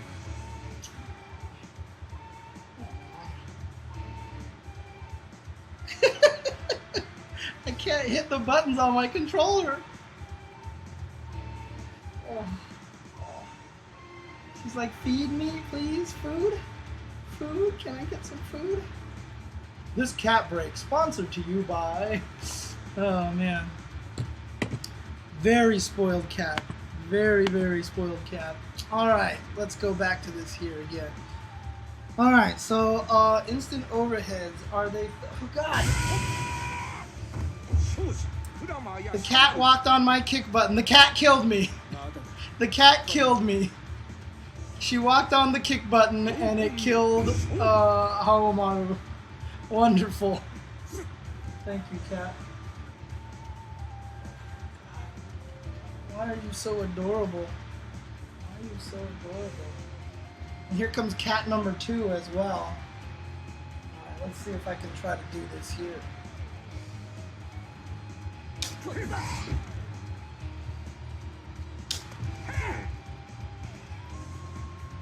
Oh, go! Kitty! Kitty! Oh. Okay, so not airborne frame 1.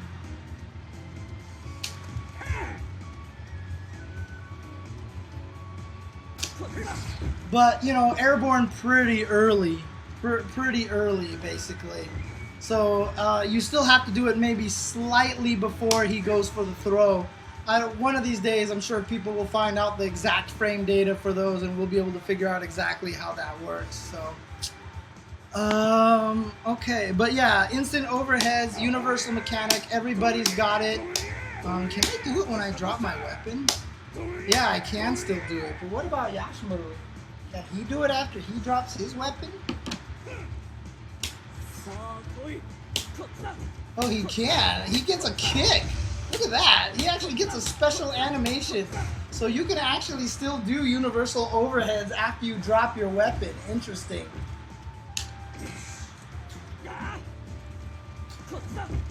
Huh. Interesting. Okay. Okay. Okay. Here we go.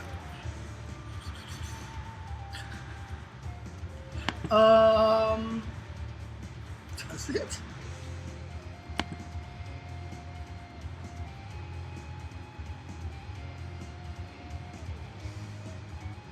Maybe.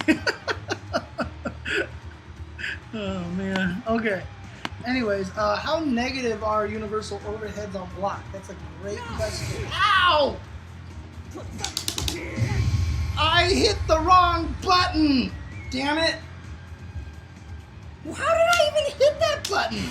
I don't even know how I hit that button. I'll explain what that is later. That's supposed to be later in the tutorial, okay? I'm sorry.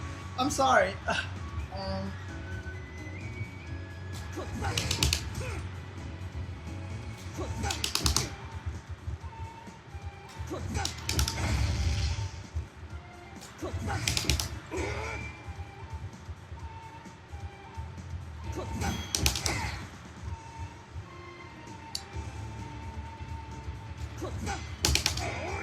So it looks like they're negative enough to get hit by a standing B or a standing A, but not a standing C.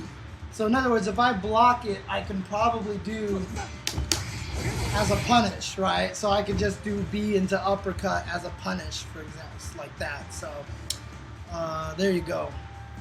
This game does have a record feature, C. Clark, but I am not in training mode right now. I am actually in versus mode, and I've just turned on 5 rounds and infinite timer because we are not allowed to stream training mode right now.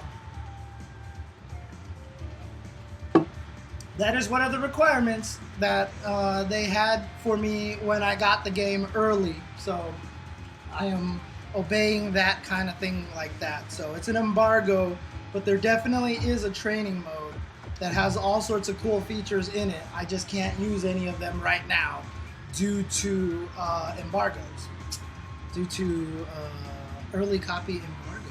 So there you go. So that's universal overhead. Let's talk about the weapon flipping technique, shall we? That wasn't a combo, I missed. That's how hard it is to combo a jump attack in this game. Oh, I split him in half, and he died. I split him in half.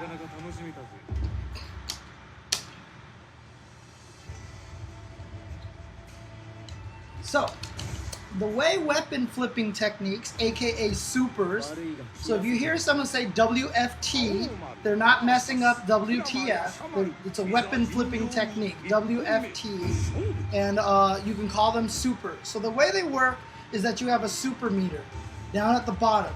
The only way you can gain super meter is cat rubbing head is if you take damage. And different amounts of things will give you different amounts of meter. And the other way to do it is by just defending, as I talked about earlier. And now that my meter is full, I have access to my weapon flipping technique, which is always quarter circle forward, B plus C. Always quarter circle forward, B plus C. All right? Every character, the same input. Ah, you're dead. Now, one of the things is that if you notice, your rage meter in between rounds, cat is now licking me, maintains. You actually maintain your rage meter between rounds. However, if it's full, it will be empty at the start of the next round, basically.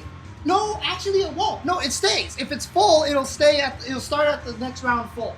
It'll start the next round full. I was thinking of CVS 2, actually, now that I think about it. But once I get access to it, I have my weapon flipping technique. Now, the interesting thing about that is, you notice that I'm doing it again, and I'm doing it again.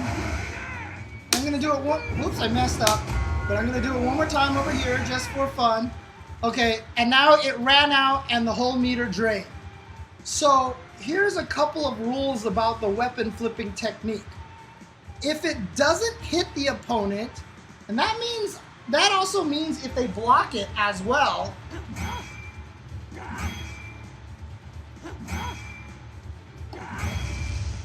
So even if they block my weapon flipping technique, my weapon flipping technique stays.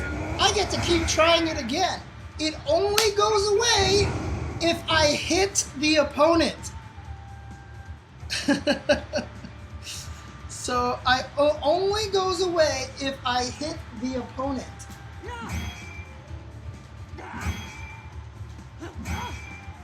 There we go. So now if I hit them, bam! Chunk of damage, they lose their weapon, and I lose the meter. You got your reward for the meter, essentially, is what it is. So that's the only way that meter goes away. So that's basically what the weapon flipping technique, that's how the super meter works, right? It builds up, you can only build it up by taking damage or just defending, that's it. The only ways that you can build up those meters. Once it's full, you have it for a certain amount of time. Now, while your meter is full, you get a couple of extra benefits, right? So if you look at what my heavy slash looks like, it's like that much damage, right? It's like a good chunk of damage. However, and you'll see right here, Yashamaru is going to actually keep that meter between the rounds.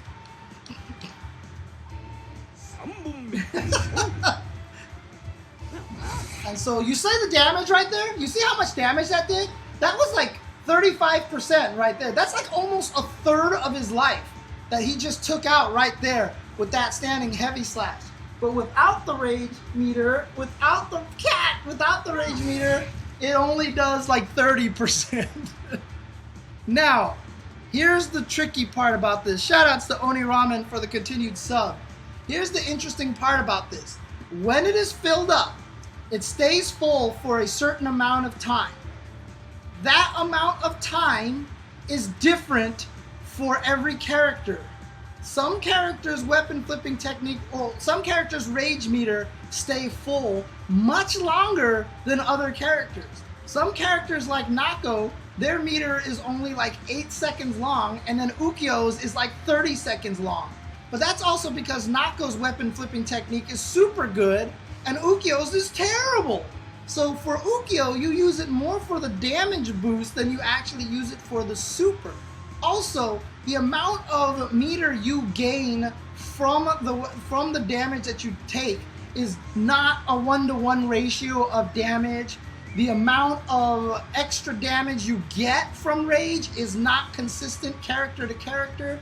It's a different value for every character. Now, I don't know what any of these values are. However, Olaf Redland, who I played Samurai Shodown with here on stream a few nights ago, 3 nights ago, he has been researching all of this. He has been taking all of the data down and he is writing it all into a document.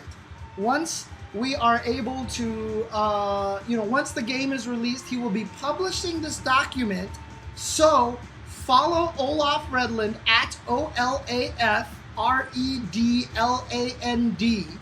OLAF. I'll type it into the chat over here. Follow this name on Twitter right there that you see below in the highlight over there. He is going to have all that information. He's been doing a lot of the research. A lot of the things that I know about this game are from him, like how Darli's, wind-up punches and stuff like that work. All of that information's from him. He's been doing a lot of research, so make sure you follow him to get a lot of great Samurai Shodown information. Now, one more thing, Kat, about the rage meter. If I hit Yashamaru with my heavy uppercut, it's 4 hits. 4 hits and a good chunk of damage.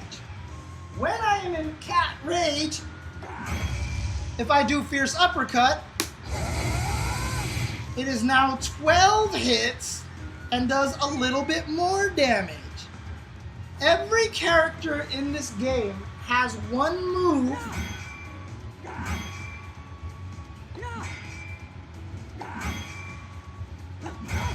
that gets, so light punch is only 2, medium is 3, but then heavy goes up to 12. So I think every character may have one move, not even just one special move, but just one particular move or something else that gets buffed when they actually get into rage. So for example, Yashamaru, I mentioned, was his upper, oh no, I ran out. Yashamaru, as I mentioned, was his, Yashamaru is dead. This game looks way better in person, yes. In person, this game looks so beautiful. So remind you, his uppercut move spins and chops down like this. Now, it can hit while it's chopping, but it goes to the wrong side, right? So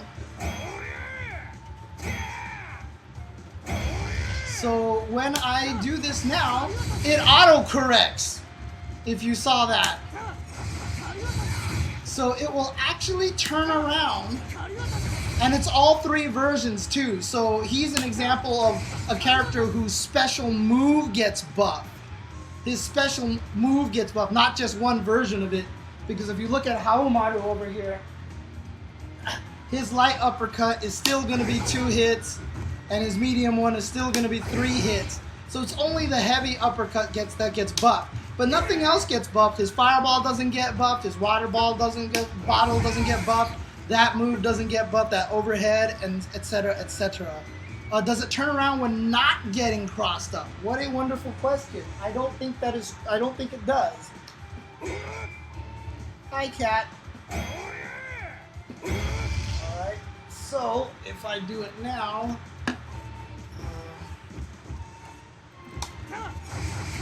Nope, does not turn around. Only turns around when it needs to. So now it becomes an ambiguous cross-up move. Because when he starts it, does he go to the other side? Does he stay on the front side? You're not sure when he jumps up into the air and spins and starts slicing. And no matter which side he ends up on, it's a full combo and he knocks you down. So again, Yashamaru is going to be a character who really wants to get in rage, and then he becomes that much more potent and powerful. So that's one thing about rage as well, is that for every character it charges up a special move or a particular version of a special move. So the rage meter is going to be very, very important. Now, there's also something called the super special moves. I mentioned that you have the weapon flipping technique in this game, which requires your meter to do. However, every character in this game also has access to something called the super special move. The super special move. And what the super special move is, it's a one-time use, supreme, you are dead move. I am going to kill you with this move and you are dead. And every character, it's done the same. And it is forward, half circle forward into C, C/ heavy slash plus kick. So the same thing as throw buttons. So it's forward, half circle forward and do it. And you'll know you do it because your character will pose. You'll hear dong with the Kodo pluck. The screen gets all crazy artsy. And then if you hit the opponent, they dead. They dead. I totally missed. And I can't show it to you anymore because, as I said, it is a one-time use only super special move. It cannot be done ever again in the match. Alright, let's find out what Yashamaru's super special move looks like, shall we? Let's see what it looks like.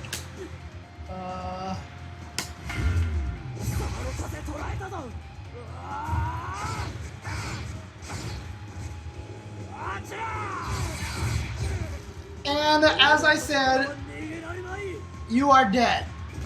80% damage just about. 75% damage just about.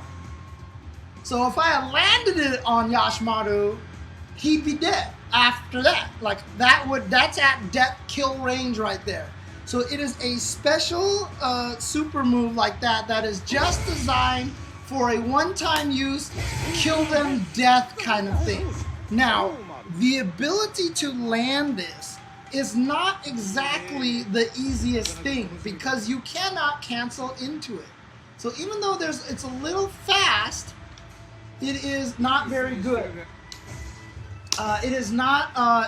You can't combo into it very easily. Some characters like Wu get a free juggle off of their trap, and yes, they absolutely can cancel into it. But I'm warning you right now. Even off of a light deflect, that right there, whoops, really, Kawamaru? Wrong input. Even off of a light deflect. Come on, am I doing the input wrong again? I am. I'm 100% doing the input wrong. God, I can never get it right. That's a combo. So off of a deflect, at round 3, you can die.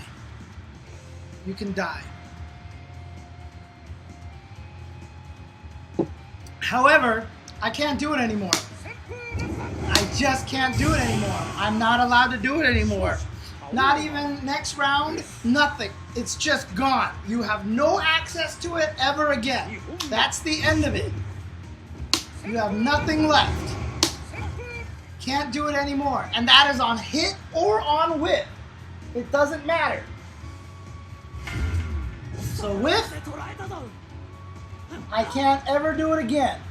And you'll also notice that it doesn't make the opponent lose their weapon either. But yeah, that's it. You get a one-time use of it, and that's it. Now, the question here is, how powerful is this move? Does it have any invincibility? Well, the answer is yes and no. After you hear the Koto pluck, when you hear that dong, you have no invincibility at all whatsoever. So if the guy has a sword in you and you hear dong, you're gonna get hit. There is no invincibility. However, while you are posing and before the Kyoto pluck, forward half circle. Oh, I didn't do it. Oh God. While you are posing, you have invincibility. Now, I know that's true for Haomaru. I'm not 100% true that that's with every character. I'm not 100% sure that is true with every character. So let's find out, shall we? Yep. There you go. Nope. If it gets stuffed, you can't do it again. If it gets blocked, you can't do it again. Ow! You dead. Oh, you dead. Ow. There you go. So that is how that move works. Again, you cannot cancel into it. I don't think it combos after a throw. I do not think throws make you reel long enough to have it combo, so there really is no scaling of it after a throw because it just doesn't connect. So it's not fast enough to connect after a throw if I'm not mistaken. Was there sub hype? Oh shoot.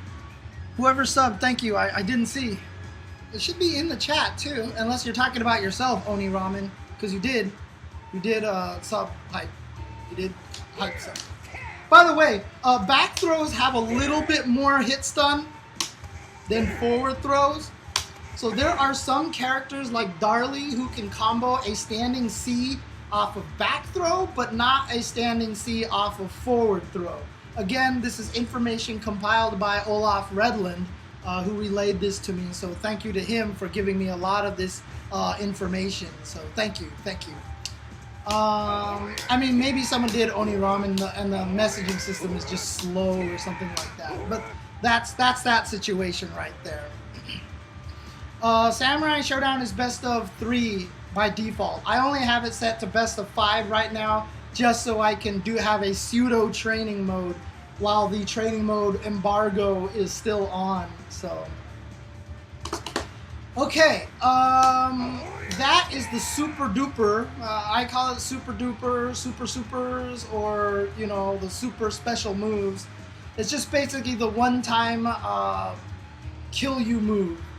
Now, there is one more thing that exists in the game that is very, very important, and that is Rage Burst, the Rage Explosion, and the Lightning Blade, or in Japanese is known as Issen. Most people are probably going to refer to it as Issen, because that's what they called it in Samurai Shodown 5 Special. It even said Issen on the screen, if I'm not mistaken. So this is the last major mechanic in Samurai Shodown, the game. And this is activated by pressing all 3 punches. When you activate it by hitting all 3 punches, you perform an explosion that is unblockable. Bam! It hits the enemy, but does no damage. And now I have an explosion, and you can see at the bottom of the screen, I have a little bit of a timer. Look at Yashamaru's rage meter. He's got a timer, and it drains a little bit, a little bit, a little bit, and now it's gone. And that's interesting. Yashamaru gets all crazy, and his hair turns black when he goes into that mode. I don't think I'd noticed that before. Now, the one thing that you'll notice about this is that my rage meter is gone. When you activate Rage Explosion by pressing all 3 punches, you turn your rage meter into that timer.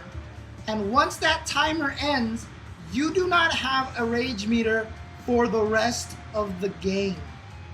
For the rest of the game.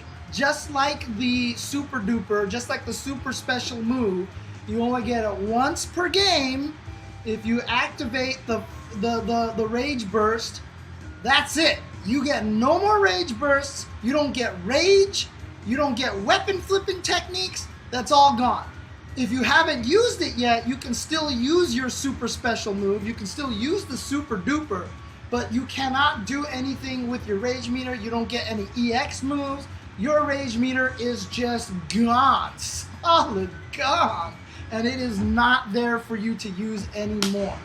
Now, why would you actually do this? Why would you actually activate this thing, right? Well, I'll tell you a couple of things right here. What's going on, Mike Too Strong? Back to the dojo. Hi, Kitty. We're almost done. We're almost done, Kitty. It's almost time for food. Alright, so, you're an Akuma main now? Alright, I'm not going to talk to you anymore, Mike. It's nice talking to you. It's nice being, you know, I thought you were cool. Now, the amount of rage you have in your bar when you activate it makes no difference on how long your meter is. Okay? What actually makes a difference on how long the timer is how much life you've lost. So if you have lost a good chunk of life and you activate it, boom, I get a big old bar. And while this bar is activated here, I'll show you what this does. You have access to your weapon flipping technique.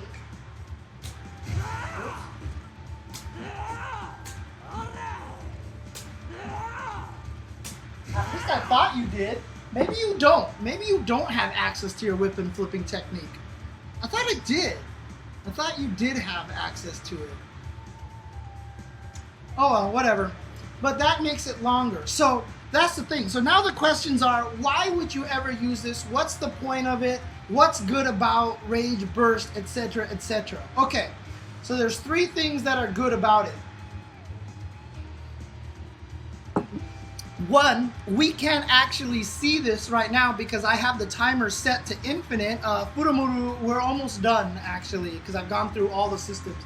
But one of the important things is that when you activate Rage Burst, you freeze the timer.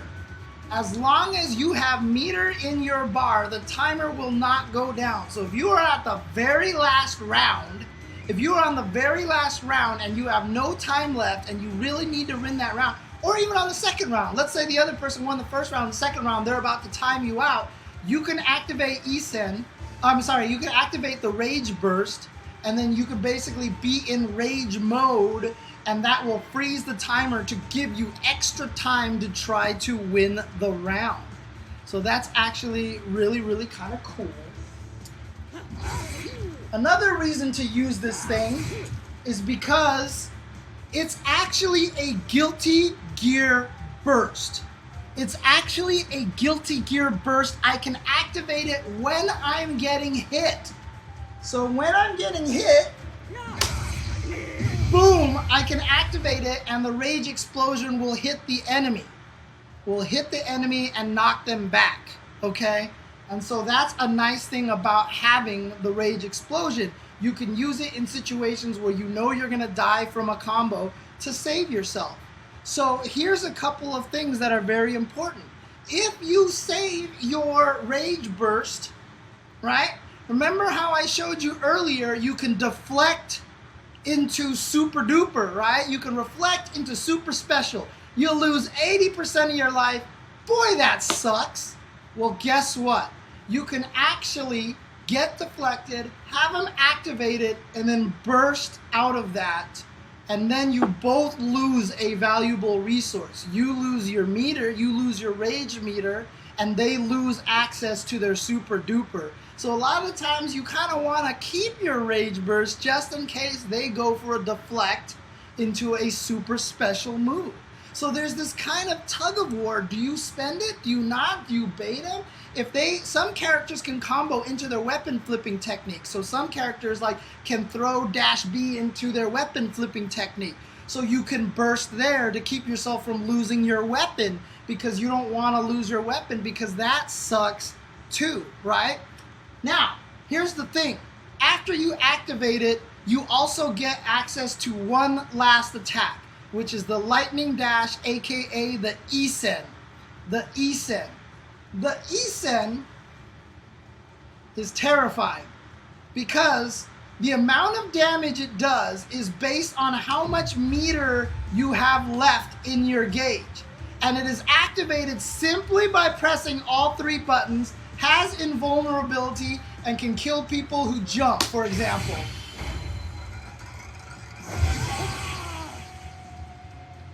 And is very, very fast.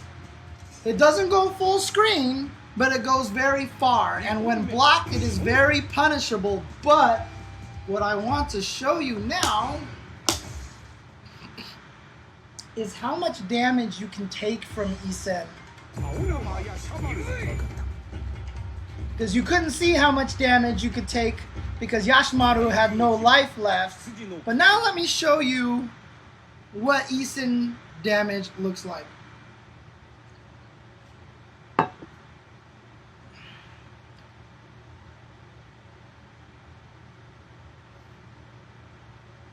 And yes, I have a old PS4, so the loading time's a little long, but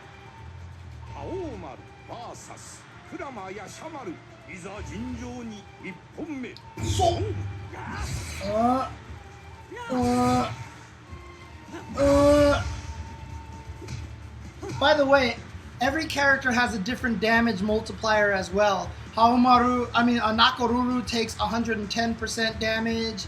Wu Reixiang takes 110% damage, etc., etc. Again, this is all information from Olaf Redland, so make sure you follow him on Twitter. But here we go. I'm going to activate. I'm going to do the Issen. Embrace death. There you go. About as much damage as the super duper, as much damage as the super weapon, as much as the super special move. It's very, very damaging. You can block it, and if you block it, they're dead. Very, very, very punishable. But there you go. Issen is the ultimate comeback weapon. But as I said, it's a big resource that you gotta spend. So a lot of times, I'm assuming we're gonna see a lot of people saving it. When me and Olaf were playing, our matches are on YouTube right now. You can actually check them out on youtube.com/UltraChenTV. But the way that I've used it in round 1 before and stuff like that, Olaf's like, really? Is that really worth it? And, it's going to be an interesting resource to take advantage of. Do you really want to win this round? Are you really, really willing to spend the Rage Burst and the Issen now to win this round and not have it for the rest of the rounds? Obviously, if it's the second round and you've lost the first one, of course, because you want to stay alive, etc., it stops the timer. It is the ultimate desperation move. But if it is blocked, you are dead. They can kill you with all sorts of things. And yeah, so that's basically Rage Burst plus Issen. And people have already been finding some dirty things. I don't know if you guys saw the clip that Hype Fight retweeted of the evil Wu technique that Chat and I came up with, that you can actually combo your Rage Burst into the Issen with her traps. And it's not cool at all. It's not cool at all. But we've been finding some really nasty techniques. And so, yeah, Issen and Rage Burst are going to be very, very powerful weapons and very, very powerful tools. and something that you got to get used to. So again, there's going to be a lot of resource management, and again, this is not going to be a combo heavy game. If you see this, that's rare. Okay, if you get a jump combo like that, not going to happen a lot. It's just not going to happen a lot. This game is going to be a lot of quick pokes or just simple like one hit into special move combos. So for example, Yashamaru is probably going to be able to do something like, is that not cancelable? There it is, that.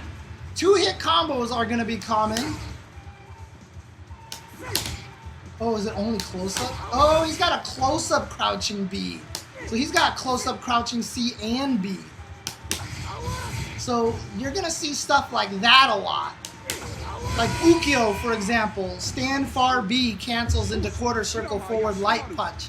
And that's going to be a combo you're going to see a million times with Ukyo.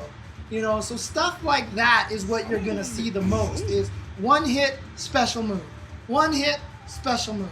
And that's going to be the majority of what you're going to see combo-wise. This game is going to be very footsie based. There's not going to be a lot of Oki setups and stuff like that. Now, it's going to be dependent on the character. Like Wu has some Oki setups that she can definitely get on you because she's a trap zoning kind of character. Someone asked before the stream start, who are zoning characters? Wu is definitely the biggest zoner in the game. Hi, kitty. Oh.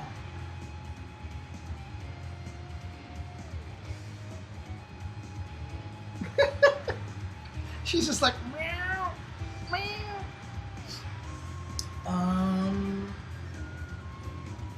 Wake up defensive options have the roll. And it's just roll or stay still, and it's enough to make it hard to really meaty someone properly. Wu is going to be a zoner, and Earthquake is a zoner as well. Earthquake is a zoner as well. So the biggest zoners that you're going to have are going to be Wu, Earthquake, Osquake. Where is Earthquake? Right here, Earthquake is kind of a zoner. Tam Tam can be a pseudo zoner. Kyoshiro can be kind of a zoner.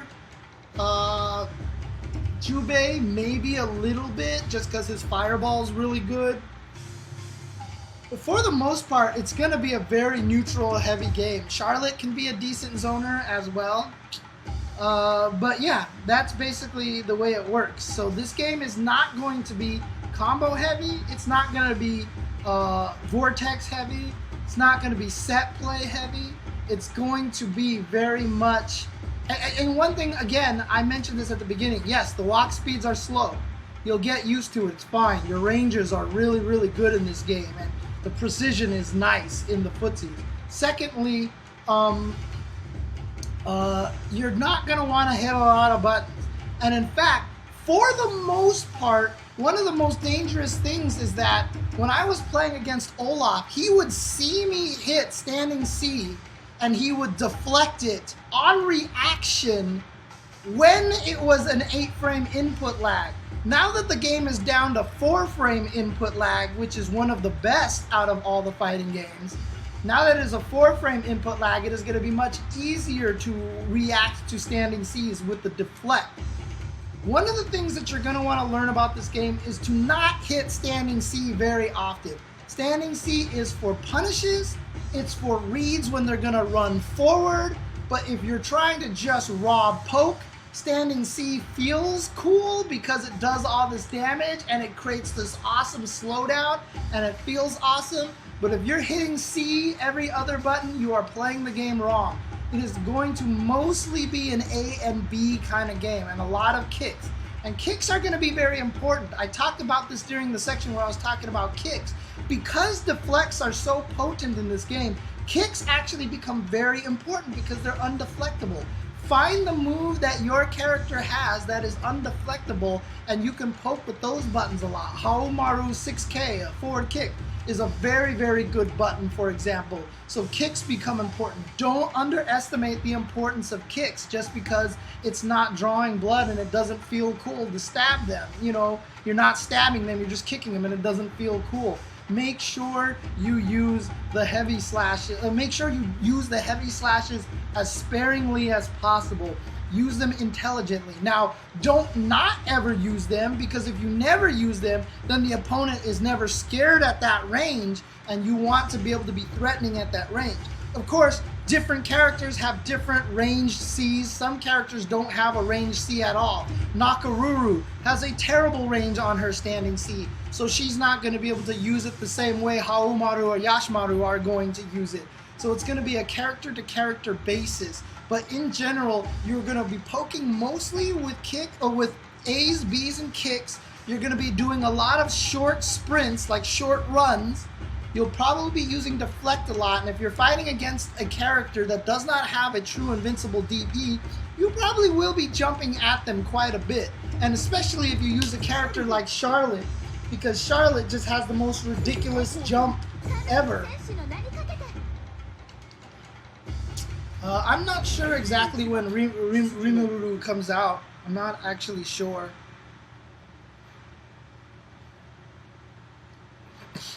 Well, Ani, the only problem is Shiki right now I don't think is very good, but I don't want to dissuade people from using her. Hopefully people do use her and prove me wrong. I don't think she's very good right now, but that's just the way it is. Recoil. So Nako has a pretty standard jump, but look at Charlotte's jump, dude. Look at this jump. It's so low, and she has one of the only 2 cross-ups that I know of in this game. It's so good. Look at that.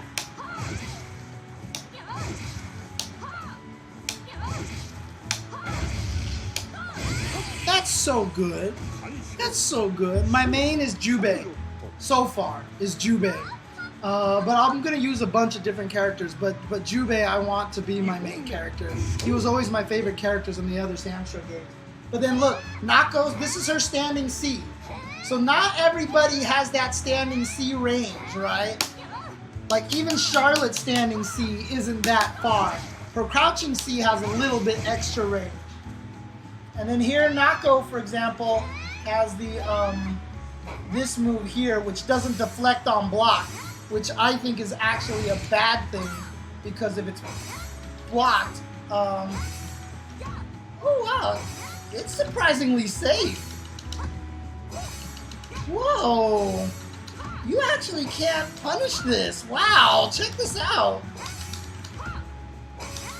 You can only punish it with an A.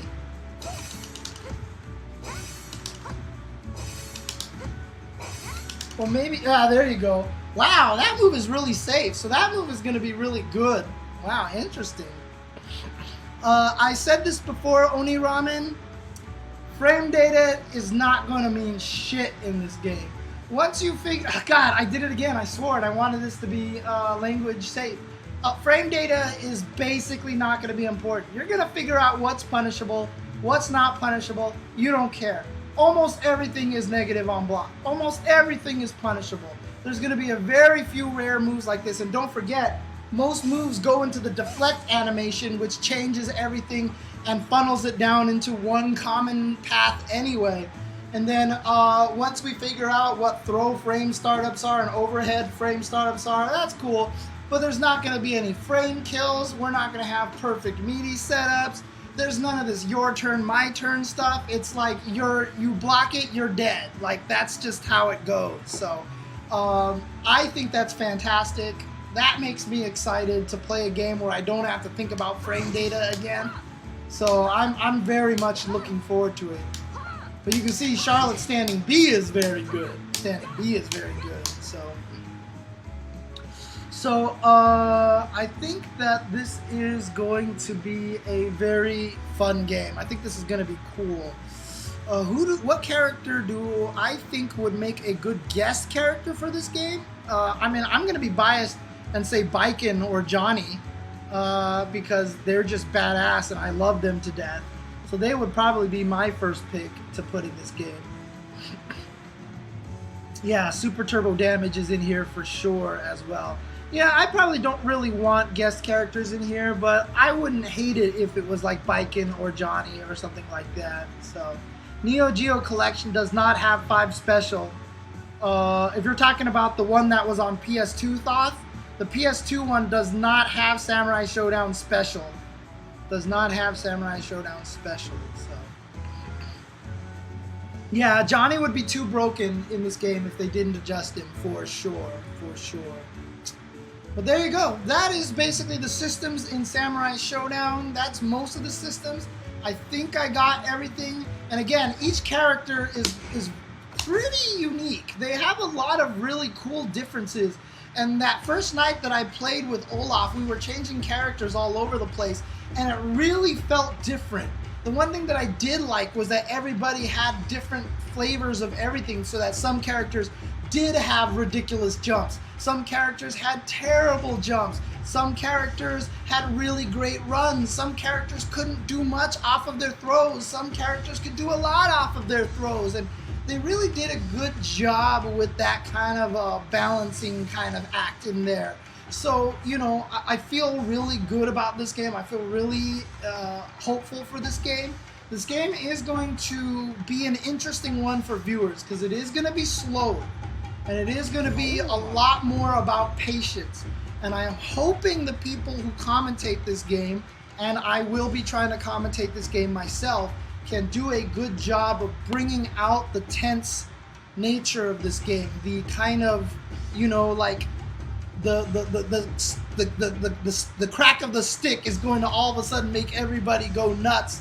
The Mexican standoff kind of tense feeling, you know, that this game really has, because that's kind of how it is. And it can be fast paced, don't get me wrong. There are some matches where you guys will be in each other's faces just going ping, ping, ping, ping, ping all day, like back and forth and everything like that. So it's not going to be all slow, but depending on certain matchups, it is definitely going to be, you're going to get a lot of matchup situations. That excites me again. That excites me again to have a game where matchups matter. And not only that, but the game is simple enough that it's not hard to switch characters. Games like Tekken, games like Street Fighter V even, games like Soul Calibur, they require so much work to learn one character that it's hard to learn multiple characters. In this game, I don't feel like that's going to be the case. I feel like it's going to be very easy to switch characters. As a result, there are going to be bad matchups in this game, and you should absolutely counterpick. If your character has bad matchups, learn somebody else to fix that counterpick. That's the way old school games work. We counterpicked you. It was just a common thing that you had a secondary and you had a tertiary character. Nowadays, a lot of times you don't have that because of how much work it takes to learn one single character. But in a game like this, make sure you have pocket characters so that you can counter other people who are coming at you with a bad matchup. You want to be able to handle those situations. It's very, very, very key in this game. So don't get stuck on one character. I recommend finding a character that you love, because the characters have style. These characters are oozing with style. I love the way they look. They're super cool. And the art is really neat. And find one that you love, get good at them, but don't get married to them. Find another character, play a couple of characters, etc., etc. I think that would be the right thing to do. Oh wow, look at this. So I think that's very, very, very important. Hopefully more characters will be coming. Hopefully we'll get a lot more of the characters that we love. Genon, Wanfu, Basara. Would all be cool. I want Caffeine Nicotine to come back. I think that would be sick. And yeah, see you in hell. This is not even going to be a, you're not going to have to learn all the moves and combos. It's really not. The nice thing about it is the overall strategy of the game is going to remain very similar with how you want to use your C's and D's and, I'm sorry, C's and A's and B's, and how you want to use the throws, etc., etc. And there's going to be a lot of subtle details. Nako, for example, actually has a cancelable kick that combos into her slash, And the reason why that's really good is that way if people try deflecting, you can actually punish them better than a lot of other characters can by poking back with kicks. And again, that's what I mean. That's what I like, is that all the characters are very different enough in the universal mechanics. Even within the universal mechanics, I feel like the characters are different enough. Some people have universal overheads that hop. Some of them have them that knock down. Some of them, you know, just are terrible and they just stand there and punch, etc., etc. Ukyo has the worst weapon flipping technique in the entire planet. Like, it's awful. It's awful. But that's fine because Ukyo's so good at like 17 other things. And that's great. And so I like the character variety within the universal mechanics. And I feel like that gives me enough of a character variety that I enjoy switching between characters and stuff like that. And I think it's a lot of fun. I think this game is going to be really enjoyable. We'll see. Time tells. Obviously, we might find a character that's just ridiculously broken. But, you know, in the days of patches, that's going to not be a problem. So...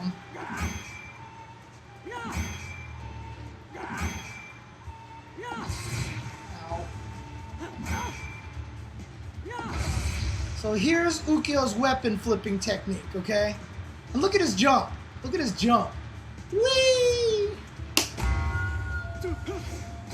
That's how long it took to hit. That's how long it took to hit. So if you ever get hit by that, I threw a fireball with Genjuro and Olaf activated it right when I threw the fireball and I still blocked it. Yes, his jump is very floaty, but that is good because this move is super good. This move is super good. Like, that is a combo from so far range that most characters don't have. And then he's also got quarter circle forward in the air, and this move is amazing because if you tiger knee it, it's an instant overhead. And it reaches like a fourth of the screen. And that's an instant overhead. It's also an amazing anti-air. That move is so good. So I can instant overhead you from that far away, right? I could even do it off of a backdash. So since I'm airborne during a backdash, they let me do a special move during that. Why? I don't know. He's always been able to, but Jesus Christ, that's messed up. Because if you block it, he gets away. And then lastly, if you jump, if you see them jump, it's like you get a free anti-air on them. Whoops. Like that's just such a good anti-air and stuff like that. This character is super, super good. Super good. Ow.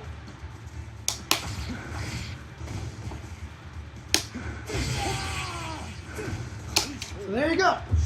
That is Samurai Shodown. Hope you guys enjoyed this little session here of me talking about all the systems. I will upload all this to YouTube in different pieces and parts and stuff like that. And that way you can watch them one by one. But if you guys did enjoy this and appreciate the kind of content that I am putting out, please consider subscribing to my Twitch, twitch.tv/jchensor, of course.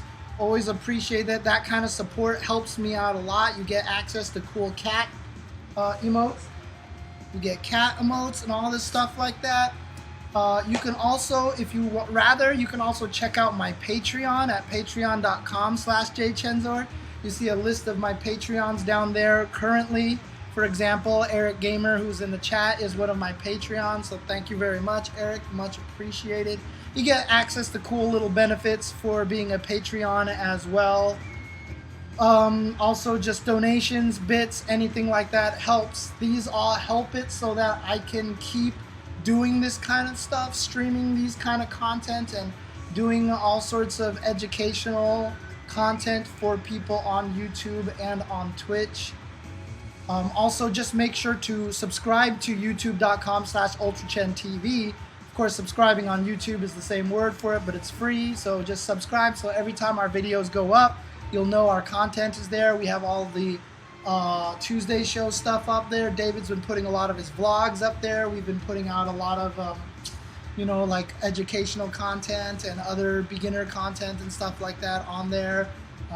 And for example, the matches that I played against Olaf are all up there right now, so you can actually jump onto there and check that out as well. So there you go. So again, everything, yeah, StarX has been subbing to both me and Ultra Chen forever now.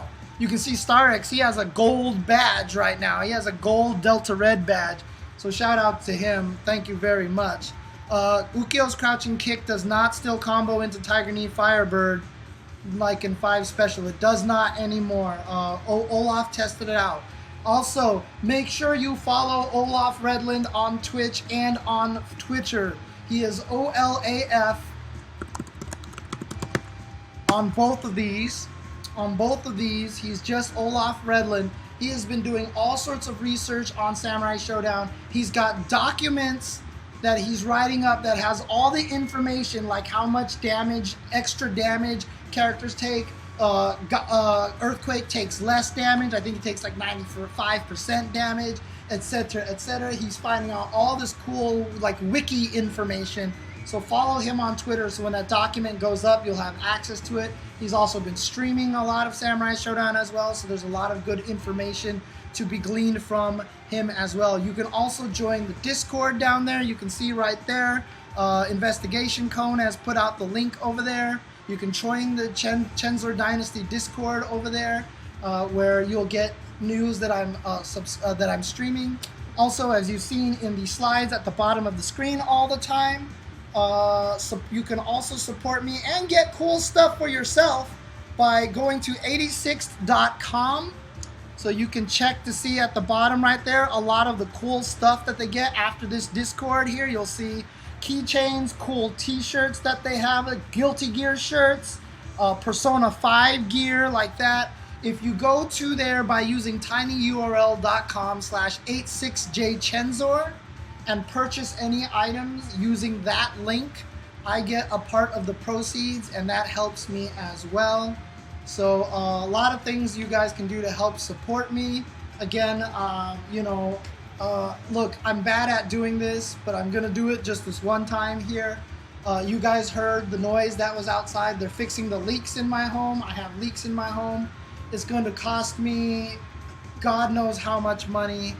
I don't even want to say on stream, because then it really just sounds like I'm begging for donations. But trust me, it's an expensive amount of money that I've got to spend. And the past 2-3 years of commentary, I have been living off of my savings, so I have been in the red by a lot for the last 2 or 3 years. So basically, I'm at a point right now where my commentary / streaming career is coming very, very much to a desperation close, because if I can't make any more money, then I can't do this any longer. So anything that you guys can help would be awesome. I would really, really appreciate any sort of donations, subscriptions, Patreons, and all those things like that. A lot of different rewards that you can get out of supporting me. So if you like the emotes, you can do the subscribe route. If you do the Patreon route, you can get access to cool voice clips and cool me commentating 30 seconds of nonsense and other cool things like that. And one of the other cool things about my stream is that I feed my cats on stream, which I am going to do right now. Hope you guys heard that amazing meow from my cats just now, because that was adorable and super, super cute. So let's go ahead and feed cats. It's probably one of the best parts of the stream. People love this part. So here we go. Yep. So here he is.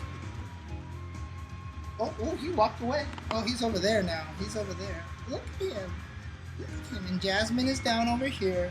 And when I make kissy noises, they know it's time to eat.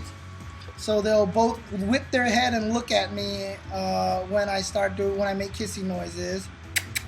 Oh yeah, there you go. You see that? And there you go. Oh, thank you for the sub. Thank you for the sub. Unless that was just a follow, I'm not sure. But hang on. And so now let us feed some cats. This is the best part of the stream. Here we go. There goes Nathan running off. Jasmine is already in the kitchen because she knows there she is. And hey, look! Ultra Chen Studios. Oh yeah, Ultra Chen Studios. Hi, kitty. Meow. Meow. Let's see if I can turn on this Logitech mic.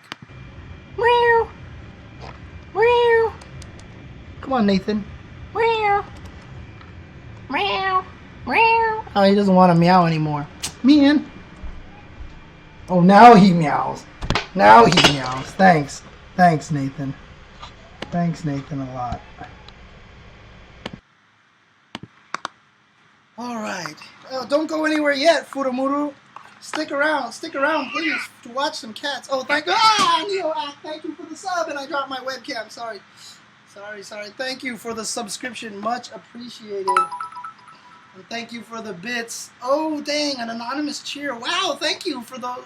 That is a lot of cheers. Thank you very much. I appreciate that very, very much. And Love You James has... oh, wow, thank you for the donation as well.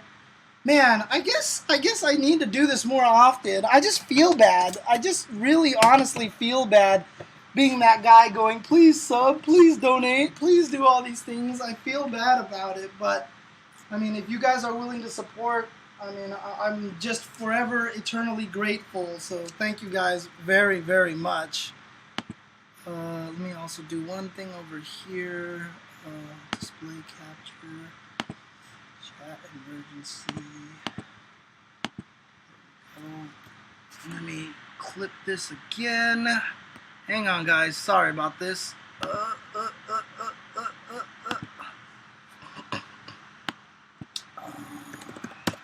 There we go. So now I can do this. Kill you down like this. Move this over here. Take out this. There we go. Move this down over here. There we go. Alright, so that way we can get the chat in here at the same time while I feed the cats. What am I feeding them today? I am feeding them Tuna Perfection. That's what it's called. I buy this particular brand of cat food because it is affordable and grain-free, and also, what do you want to call it?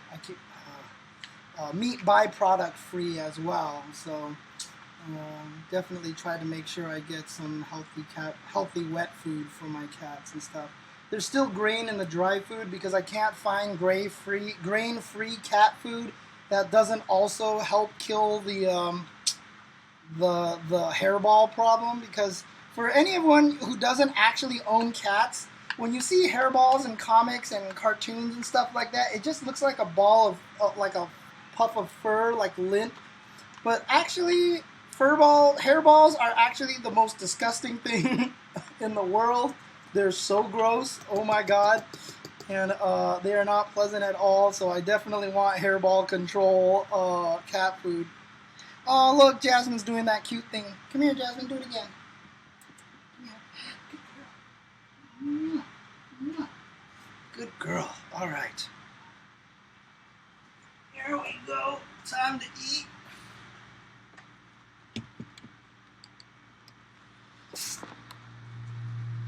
Now they eat. And I do this at the end of all of my streams, so, you know, it's always cool and fun. Hairballs, I mean, when I first saw hairballs, I literally just thought my cat shit on the floor. Like, that's literally what I thought it was. Like, I thought they pooped on the floor. That's how gross they look.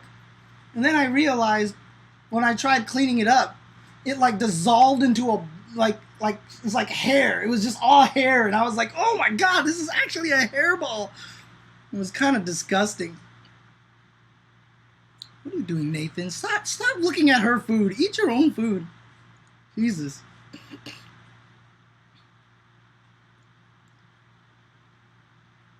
Yeah, I don't know if it's necessarily good for them either, pleb, but, you know, like I said, there's no grain in them. They have no meat byproducts in them, so just in general, I think they're going to be healthier than the other wet food options that I have. So I used to Rotabrutsama. I took Jasmine outdoors to the little grassy lawn that I have.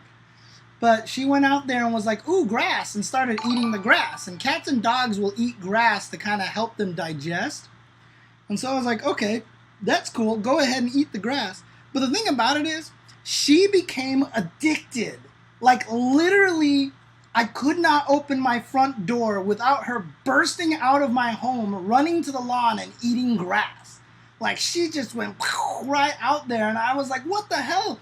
And so I don't want my cat to burst out of the door, and it was impossible to get her to stop until I started having to get a spray bottle and had to spray water in her face, and then she immediately stopped. But outside of, like, now I'm terrified to take her out, because if I do, then, like, I could not make it in or out of my home without having to chase her into that lawn and grabbing her every single time, and it was so frustrating at that point in time. And it was really, really tough. So what I did instead was I bought seeds and dirt and all that stuff to grow cat grass myself, right? So I bought all the seeds to grow cat grass. So I just created this tray of cat grass for my cats, and it was really cool. I mean, I grew something. Like, I can't grow shit, but like, I actually grew it, and I was actually happy about that. Jasmine saw it and was like, ooh, grass, and started like eating the grass. And then Nathan walked over and was like, oh, this grass is interesting. Started eating a little of the grass, and then looked at Jasmine where she was eating, and Nathan walked over there and kind of like smacked her on the head, and Jasmine ran away, and she never went after the grass again. And I was just like, God damn it, Nathan. God damn it, Nathan. Ugh. Oh, man. Oh, did I make a bad euphemism? I don't even think I caught the euphemism there.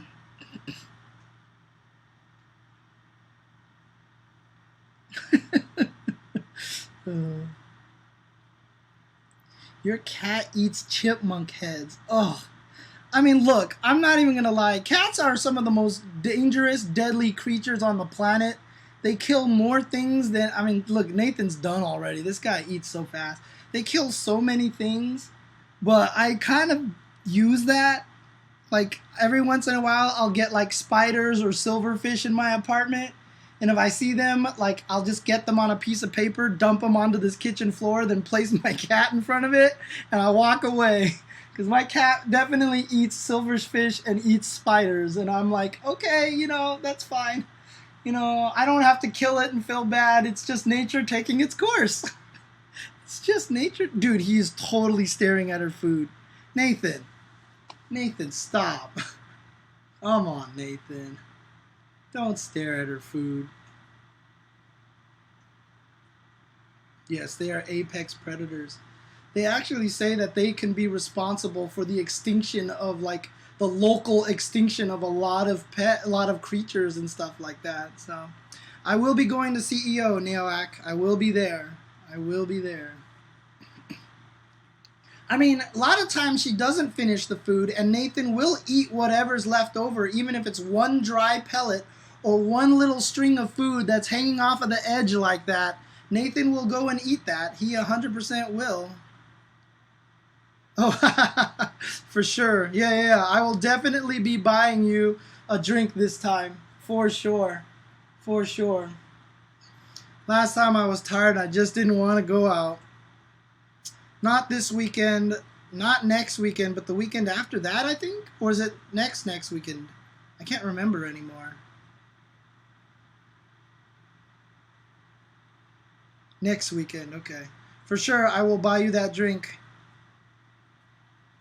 I owe you that drink for sure. Now Nathan's gonna, okay, he's still sitting here waiting. He's still sitting here waiting. That's the bowl that you already licked clean. It's just time goes by so fast, Sebas, that I can't ever keep track of it anymore. I just, like, every weekend is like a blur to me now. And it doesn't help that I just traveled like 7 out of like 10 weekends. So it's like crazy. Yeah, SGDQ starts up really soon too as well. So I don't actually play Brave Exvius just because I know I probably would kind of get addicted, so I just don't bother.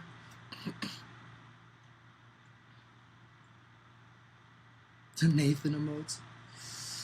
Nathan, there's a little bit of food right there on the edge. Do you see the food on the edge right there? Right there, right there. Yeah. Get it. There you go. Good job. Good job, boy. Good job. Good boy. Okay.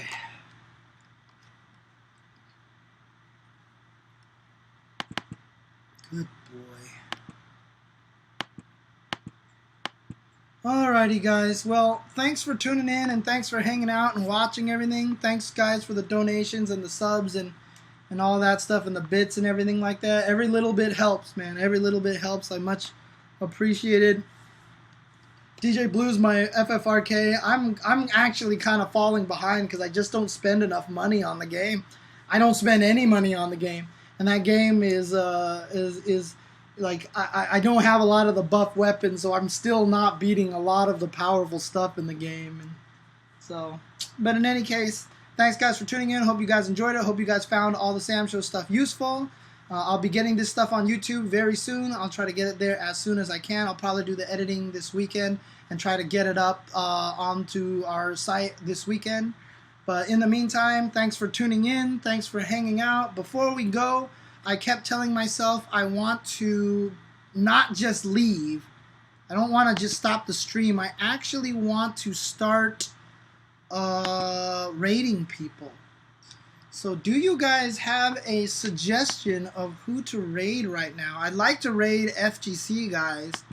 I want to see if there's anybody. Fu is streaming with Julian right now. Ooh, they're streaming Sam Show? Okay.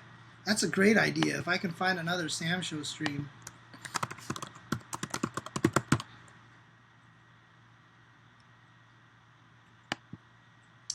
God, this laptop is so slow.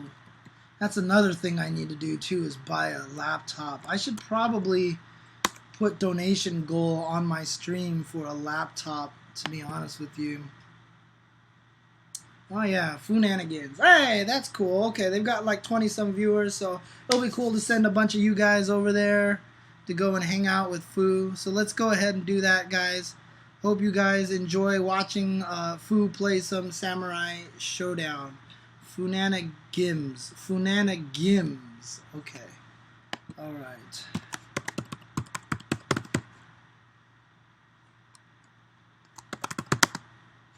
Thanks, guys, for tuning in. Peace out. Have a good one, and stick around to watch some Funanagims.